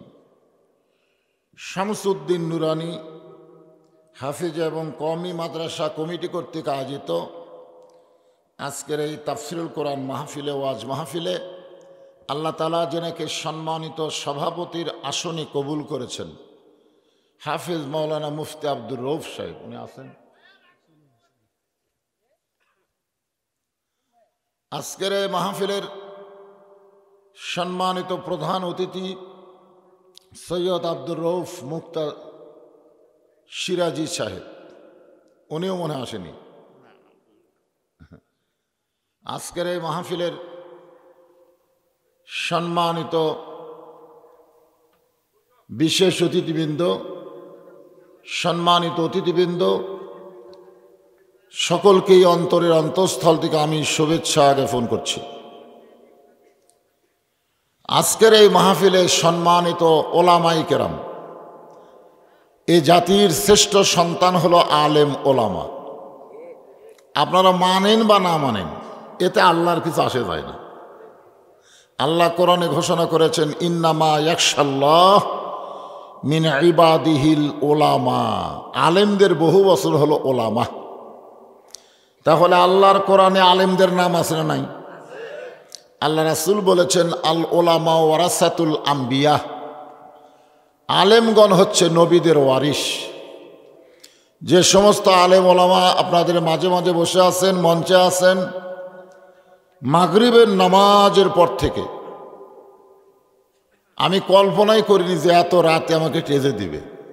আমি আইসি মাগরিবের পরপরই, এশার অনেক আগে। মনে করছিলাম হয়তো 9টা সাড়ে 9টার দিকে আমি টেজে আসব, কিন্তু আস্তে আস্তে অনেক দেরি হয়ে গেল।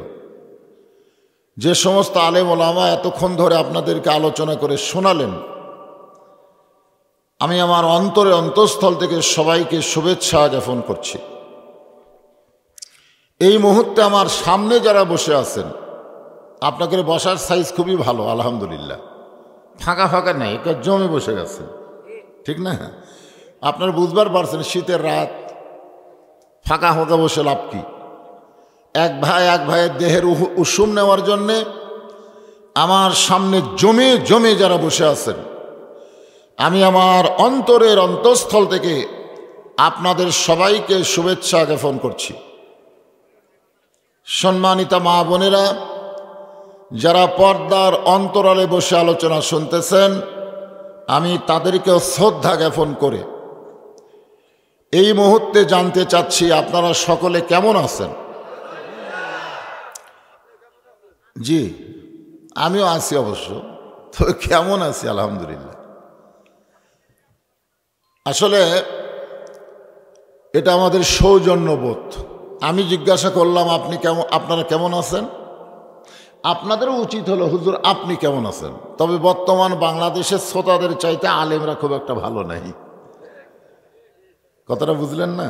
হ্যাঁ, আপনারা খালি শুনে যাচ্ছেন, কিন্তু আমার কথাগুলো রেকর্ড হচ্ছে। এই রেকর্ডগুলো আবার তদন্ত করবে, তদন্ত করে দেখবে ওয়াজ চলে কি চলে না, এ বক্তা কোন আঙ্গিকের ওয়াজ করে, এগুলো আজকে রিপোর্ট আকারে পেশ করা হয়। জোরে কোন কথা ঠিক কিনা?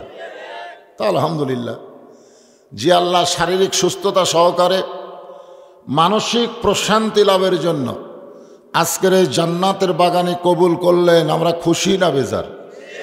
তাহলে জবান খুলে সমস্বরে সকলে বলবো রব্বানা লাকাল হামদ হামদান কাসীরান তাইয়িবান মুবারাকান ফিহি। আমরা কার প্রশংসা করলাম? এতে আমাদের কি হলো? কতটুকু লাভ সেটা জানেন? অন্তরের অন্তঃস্থল থেকে কোনো বান্দা আলহামদুলিল্লাহ শব্দ যদি উচ্চারণ করে, আসমান এবং জমিনের ফাঁকা জায়গাটা আল্লাহ নেকি দিয়ে পরিপূর্ণ করে দেয়। এই তো আর একটা কাম সারলেন।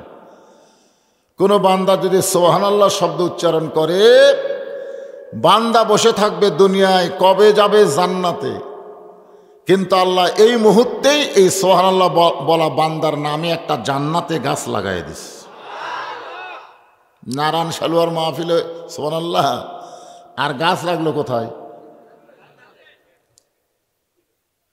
এই ইউক্যালিপটাসের মতন সোজাসুজি গাছ না, প্রত্যেকটা গাছ হবে ফলবান বৃক্ষের গাছ। ওই গাছের ছায়া অতিক্রম করতে একটা তাজা ঘোড়া যদি দৌড়াই তাহলে 500 বছর সময় লাগবে। আবার সুবহানাল্লাহ, আবার আর একটা গাছ হয়ে গেল। যতবার সুবহানাল্লাহ বলবেন ততবার একটা গাছ হবে। এখন আপনাদের মন চাচ্ছে, হুজুর এত গাছ যদি জান্নাতে লাগে, সে জান্নাত কত বড়? সর্বশেষে কয়লাকে ময়লা ধুইয়া, মানে জাহান্নাম খাটিয়া খাটিয়া খাটিয়া খাটিয়া সর্বশেষে একটা সাগর আছে, নদী আছে, ওই সাগরে আল্লাহ গোসল করাবে, করে তাকে আবার সুন্দর রূপ দিয়া জান্নাতে দিবেন। সর্বশেষে যেই ব্যক্তিকে জান্নাত দেওয়া হবে, সেই জান্নাত হবে এই পৃথিবীর চাইতে 9 গুণ বড়। এখন চিন্তা করে দেখেন, সেই জান্নাতে গাছ বেশি থাকলে লাভ না লস? তাহলে যতবার সুবহানাল্লাহ বলবেন ততবারে আল্লাহ একটা গাছ লাগাই দিবে। কার নামে? আল্লাহর নামে না, যারা সুবহানাল্লাহ বলল তাদের নামে। আল্লাহর প্রশংসা করার কারণ হলো আল্লাহ আমাদেরকে এমন একটা নবীর উম্মত হিসাবে কবুল করেছেন, যেই নবী জান্নাতে ঢুকবেন না যতক্ষণ আল্লাহ আমাদেরকে জান্নাত না দেয়। কি নবী? এই মাসে আল্লাহ তাআলা আমাদের নবীকে নিয়ে গেছিলেন আল্লাহর কাছে, অর্থাৎ আরশে। জোরে কোন কোথায়? একটা যানবাহন পাঠায় দিয়েছে যার নাম হলো বোরাক। নাম কি? ফেরেশতা জিবরাইল বললেন, হুজুর আপনি বোরাকের পিঠে চড়বেন আর বোরাক আপনাকে আল্লাহর আরশে পৌঁছায় দিবে। আমরা তো এরকম গাড়ি পালে, যানবাহন পালে, ওরে বাবারে দৌড়ে গিয়ে লাভ দিয়ে চড়তাম। জোরে কোন ঠিক কিনা? কিন্তু আমাদের নবী চড়েননি। নবী বোরাকের গায়ে হাত দিয়ে চোখের পানি বের করলেন। ফেরেশতা জিবরাইল বলে, ইয়া রাসূলুল্লাহ এত সুন্দর বোরাক, সেটাও আপনার পছন্দ হয়নি? আল্লাহ নবী বলেন, জিবরাইল 30,000 বছরের পুলসিরাত জাহান্নামের ওপর দিয়ে তৈরি করা হয়েছে। ওই পুলসিরাত আমার গুনাহগার উম্মত কেমনে পাড়ি দিবে? এমন করে একটা বোরাক যদি আল্লাহ আমার উম্মতকে দিত, আমি খুশি হয়ে বোরাকের পিঠে চড়তাম। জিবরাইল কয়, হুজুর আমার মনে হয় এই চাওয়া আল্লাহ কবুল করবে না, কারণ চাওয়ার তো একটা সাইজ আছে। কোনো নবীর জন্য আল্লাহ যেই বোরাক তৈরি করেনি, আর সেই বোরাক আপনি গুনাহগার উম্মতের জন্য চাচ্ছেন, আমার মনে হয় এই চাওয়াটা বেশি হয়ে গেল। আপনারা বলেন তো, আল্লাহর কাছে কোনো চাওয়া বেশি হবে? জিবরাইল মনে করছে নবীর জন্যই নাই, আর উম্মতের জন্যে, তাও আবার সব উম্মত। সঙ্গে সঙ্গে আল্লাহর নবী বোরাকের কাছ থেকে 11 গজ দূরে গেলেন, মাথা নিচু করে বললেন, জিবরাইল ঠেকা আমার না, ঠেকা হলো তোমার আল্লাহ। সুবহানাল্লাহ জোরে কর। কোন দিকে তাকায়? বোরাকের দিকে না। ঠেকা আমার না, ঠেকা হলো তোমার আল্লাহর। আমি আল্লাহর আরশে যাবার চাইনি, আল্লাহ যানবাহন পাঠাছে। এখন যদি আমি না যাই, খালি যানবাহন নিয়ে যাওয়া লাগবে। ঠেকা কার? তোমার আল্লাহকে বলো, যদি বোরাকের উপরে আমারে উঠাতে চাই, আমার গুনাহগার উম্মতের জন্য এমন করে একটা বোরাক না দিলে আমি নবী উঠবই। আল্লাহ কয়, জিবরাইল, আমি যেমন আমার নবীকে ভালোবাসি, আমার নবী তার উম্মতকে তেমন ভালোবাসে। এখন কি করব? আমি লা ইলাহা ইল্লাল্লাহ বসে আছি ওই মোহাম্মদ রাসূলের আশায়। এখন যদি মোহাম্মদ রাসূল আমার যানবাহন ফেরত দেয়, আমার খুবই কষ্ট হবে। আমি কষ্ট না পাওয়ার জন্যে তার প্রত্যেকটা উম্মতের জন্যে এমন করে একটা বোরাকের বাজেট করে দিলাম। এখন চিন্তা করেন, যেই নবী বোরাকের উপরে চড়ার সময় আমাদের কথা বলে না, সেটাই হলো আসল নেতা। এই জন্য দরুদে আমরা কি বললাম? আল্লাহুম্মা সাল্লি আলা সাইয়্যিদিনা। সাইয়্যিদিনা শব্দের অর্থ হলো আমাদের নেতা, আসল নেতা। আর এখন যেগুলা ভেজাল নেতা বাড়াছে, খুব কষ্ট করে ভোট দেই, একলাই হয়তো 10টা ভোট দেই, কিন্তু নেতা সংসদ গেলে আর আমাদের কথা মনে থয় না। জোরে করার কথা ঠিক কেন?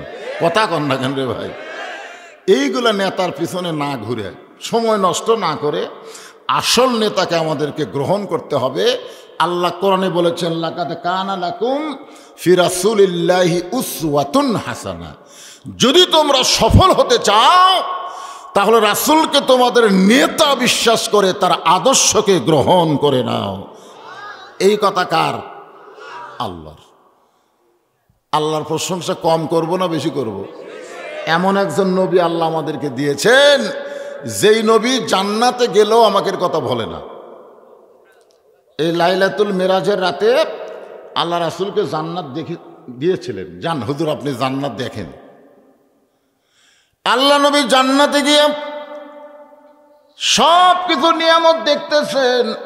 এমন সময় জিবরাইল বলে, নবী গো, খালি দেখা লাগবে না, যদি আপনি থাকতে চান, ফাদখুলুহা খালিদিন, একবার কেউ যদি প্রবেশ করে সে চিরস্থায়ীভাবে জান্নাতে থাকতে পারে।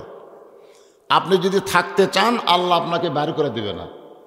সঙ্গে সঙ্গে নবী বলে, জিবরাইল, আমি নবী আমার জন্য না, আমি নবী হলাম আমার উম্মতের জন্যে। আমি জান্নাতে আসে আমার উম্মতকে ভুলে যাব? হ্যাঁ, আমি একা জান্নাতে থাকবো আর আমার উম্মত থাকবে দুনিয়ায়, সেই নবী আমি না রে।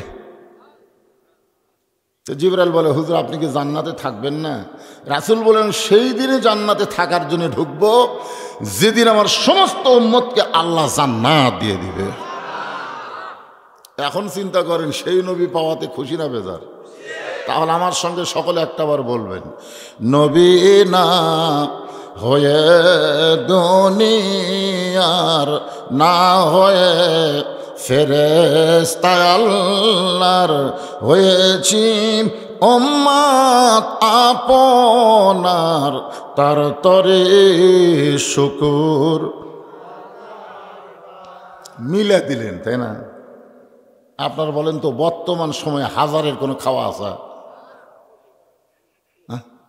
যে সময় 1000 বার কষে, তখন 1 কেজি গোস্তর দাম ছিল 200 টাকা, 2 টাকা। আমি খুব ছোট অবস্থায় দেখছি 1 কেজি গরুর গোস্ত 6 টাকা, আমার মনে আছে। 1 কেজি কয় টাকা? আপনি কয় টাকা দেখছেন? 12 আনা দেখছেন। এটা আগে আরো আগের বড়। সেই 12 আনা যখন দেখছি 1 কেজি গোস্ত, তখন 1000 বার কষে, আর এখন 700 টাকা হচ্ছে, তখনও 1000 বার। আপনারা কি আল্লাহর শুকরিয়া বাড়াবেন না? তার তরে শুকুর কোটি বার। ধরে কোন কি বার? আলহামদুলিল্লাহ।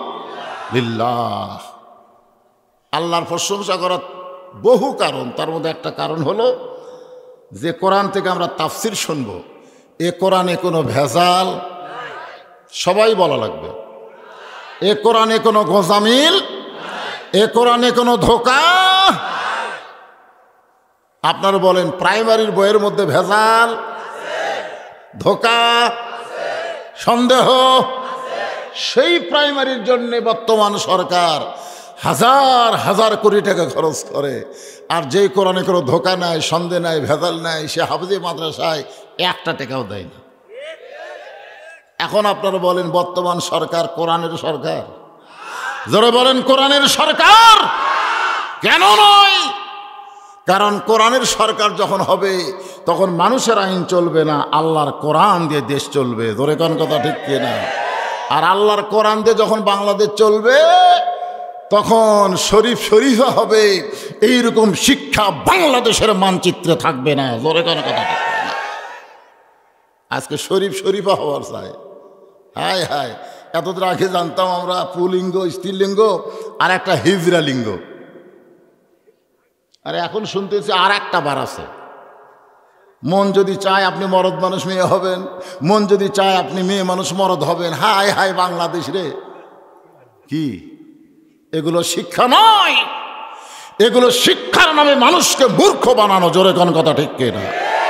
খায়রুকুম মান তাআল্লামাল কুরআন ওয়া আল্লামাহ। আল্লাহ রাসূল বলেছেন সবচাইতে সম্মানী জ্ঞানী ওই ব্যক্তি যে আল্লাহর কোরআন শিখেছে এবং অপরকে কোরআনের শিক্ষা দেয়। আমরা কারা কারা এই কোরআনের পক্ষে? 2 হাত তোলা, আল্লাহর একটু হাত দেখায়। লিল্লাহি তাকবীর, হাত নামান। যে বলবো আল কোরআনের আলো, আপনারা বলবেন সব জায়গায় জালো। আল কোরআনের আলো, কোরআন হাদিস যেখানে,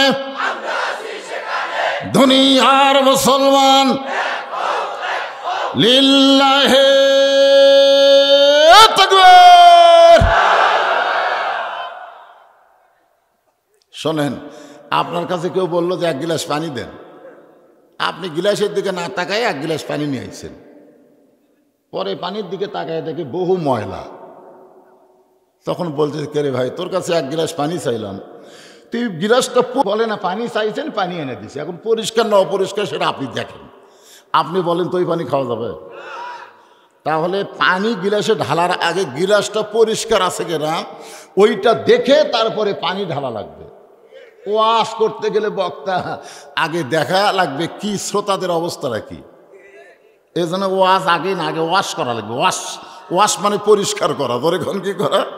তো আমি কিছুক্ষণ ওয়াশ করব, ওয়াশ না করলে আপনাদের ভিতরে ক্লান্তি দূর হবে না। এমনি তো শীতের রাত, জমে গেছেন। হ্যাঁ ঠিক আছে, মানে থাকা লাগবে। আর এই ছোট ছোট বাচ্চা যারা আছে, ছোট ছোট বাচ্চা যারা আছে ওদেরকে ঘুমাই দেন, কারণ ওরা এখন থাকলে সমস্যা আছে। কারণ অধিকাংশ বাচ্চারাই হলো সিজার করা বাচ্চা। ধরে কোন কি করা বাচ্চা?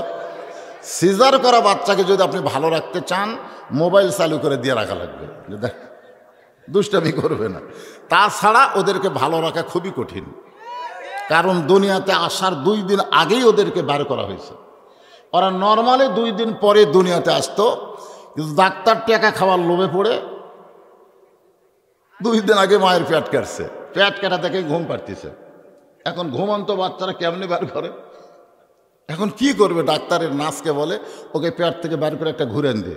তখন পেট থেকে বার করে এরকম একটা ঘুরেন দেয়, এই ঘুরেন ই করে একটা খান্দন দেয়। ওই যে মাথার ঝাঁকি খাচ্ছে ভাই, এই ঝাঁকি খাওয়ার কারণে এই বাচ্চাদের দোয়া দরুদ দিয়ে আর ভালো করানো যাচ্ছে না। এদের ভালো রাখতে গেলে মোবাইল চালু করে দেওয়া লাগে। ধরে কোন কথা ঠিক কিনা? এরকম ছোট বাচ্চারা যদি মাঝে মাঝে থাকে ঘুমাই দেন। হ্যাঁ, তাছাড়া ওরা ডিস্টার্ব করবে, আপনাদেরও ওয়াজ শুনতে দেবে না।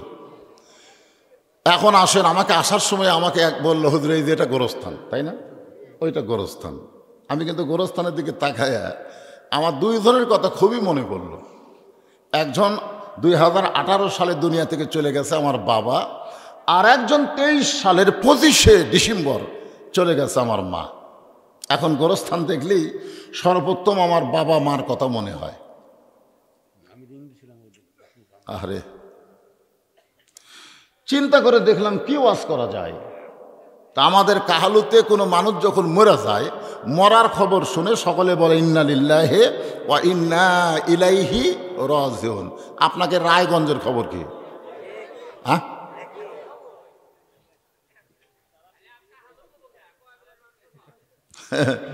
আপনারা বলেন তো, আওয়ামী লীগ যদি মরে তখন কোটা পড়ে?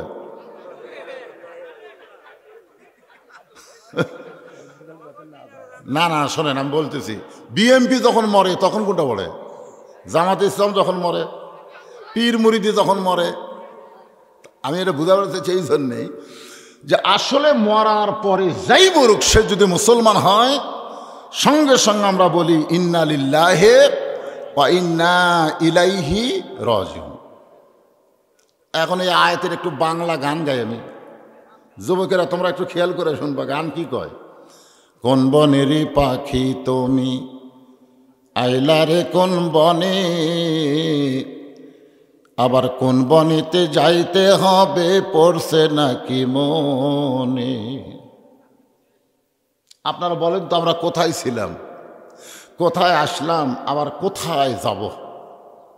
প্রত্যেকটা ধাপে ধাপে আমরা দুনিয়ার হায়াতকে অতিক্রম করে মৃত্যুর দিকে অগ্রসর হচ্ছি। জোরে কোন ঠিক কিনা? আপনাদের কি মনে হয় আজকে যেই রাত আমাদের মাঝ থেকে চলে যাচ্ছে, এই রাতকে আর আমরা ফিরে পাবো? সবাই একটু মনোযোগ দিয়ে শুনবেন, যারা যুবক আছো তোমরাও শুনবে, কারণ বর্তমানে বুড়াকের চাইতে যুবকই বেশি মরতেছে। আমি রাস্তাঘাটে যত মানুষ মরা দেখতেছি অ্যাক্সিডেন্ট হয়ে, একটাও বুড়া না।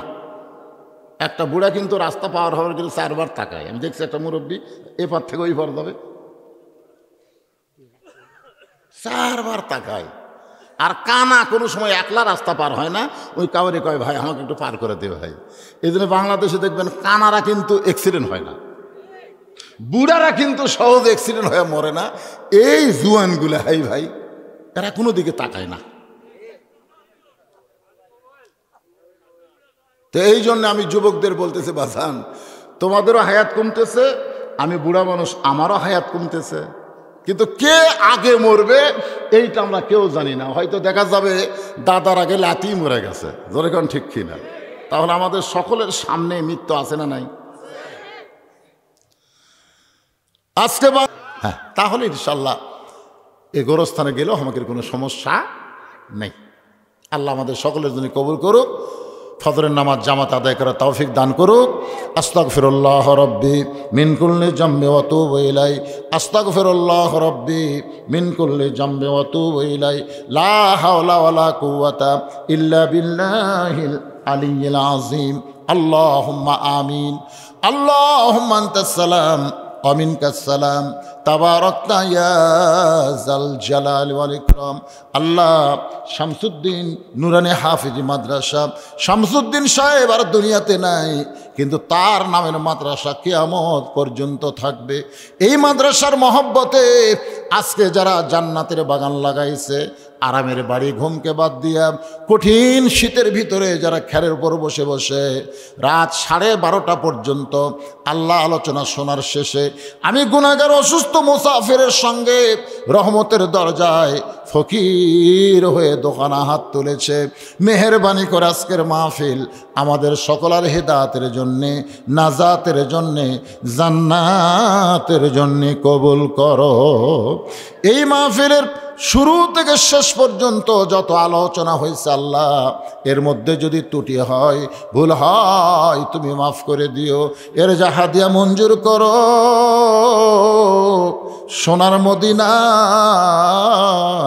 নবী পাকের রওজা মুবারকে আল্লাহ তুমি কবুল করো। মদিনা কত সুন্দর নাম, মদিনা, মদিনার মানুষটা কত সুন্দর। চাঁদ ভরা মুখে যদি এক নজর দেখতে পায়, ইমানের হালে আল্লাহ তার জন্য জাহান্নামের আগুন হারাম বানায়া দেয়। কত স্বপ্ন দেখেছি জীবনে, আল্লাহ একদিন নবীর সোনামুখ আমাদের নসিব করো। আল্লাহ গো, বাবা আদম থেকে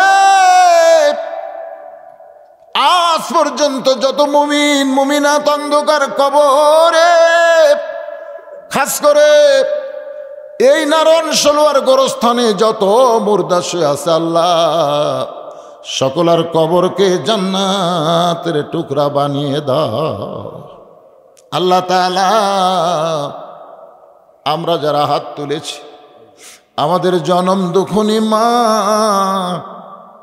যাদের অন্ধকার কবরে চলে গেছে, মায়ের এক ফোঁটা দুধের দাম কাটিলে গায়েরই চাম, পার জুতা বানাইল ঋণের শোধ হবে না, এমন দরদি ভবে কেউ হবে না আমার মা গো।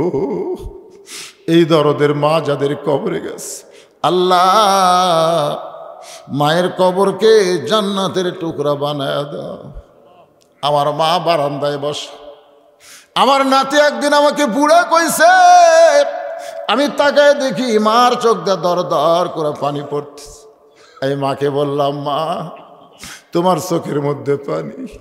আমার মা কান্দে আর কয়, আমার সামনে আমার সন্তানকে যখন কেউ বুড়া বলে আমার কলিজার মধ্যে আগুন ধরে যায়। আল্লাহ সেই মা 23 সালের 25 ডিসেম্বর দুনিয়া ছেড়ে কবরে চলে গেল, আর আমারে বুড়া কইলে আমার কেউ দুনিয়াতে কিছুই বলবে না। যার মা নাই রে এই দুনিয়াতে তার কেউ না, মায়ের মতো আপন কেহ নাই রে দুনিয়ায়। মা জননী নাই রে যাহার, মা জননী নাই রে যাহার, এই দুনিয়ায় তাহার কেহ নাই। মায়ের মতো আপন কেহ নাই রে দুনিয়ায়। কি বলবো প্রসবের কথা,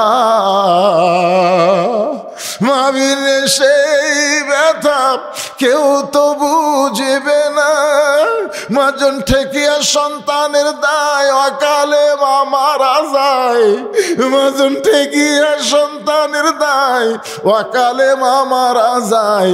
কেন সে মায়ের জন্যে দোয়া করবা না, এমন দরদি ভাবে কেউ হবে না আমার মা মা গো। আল্লাহ মা যাদের কবরে গেছে মেহেরবানি করে মায়ের কবরকে জান্নাতের টুকরা বানিয়ে দাও। বাবার বাড়িঘর সবই আছে, আমি সহ আমরা যারা বাবা হারাইতিম হয়ে গেছি, আল্লাহ মেহেরবানি করে বাবার কবরকে জান্নাতের টুকরা বানিয়ে দাও। আমাদের দাদা দাদি নানা নানি আত্মীয় স্বজন আমাদের আপনজন যাদের কবরে গেছে, আল্লাহ কবরবাসীদের তুমি মাফ করে দাও।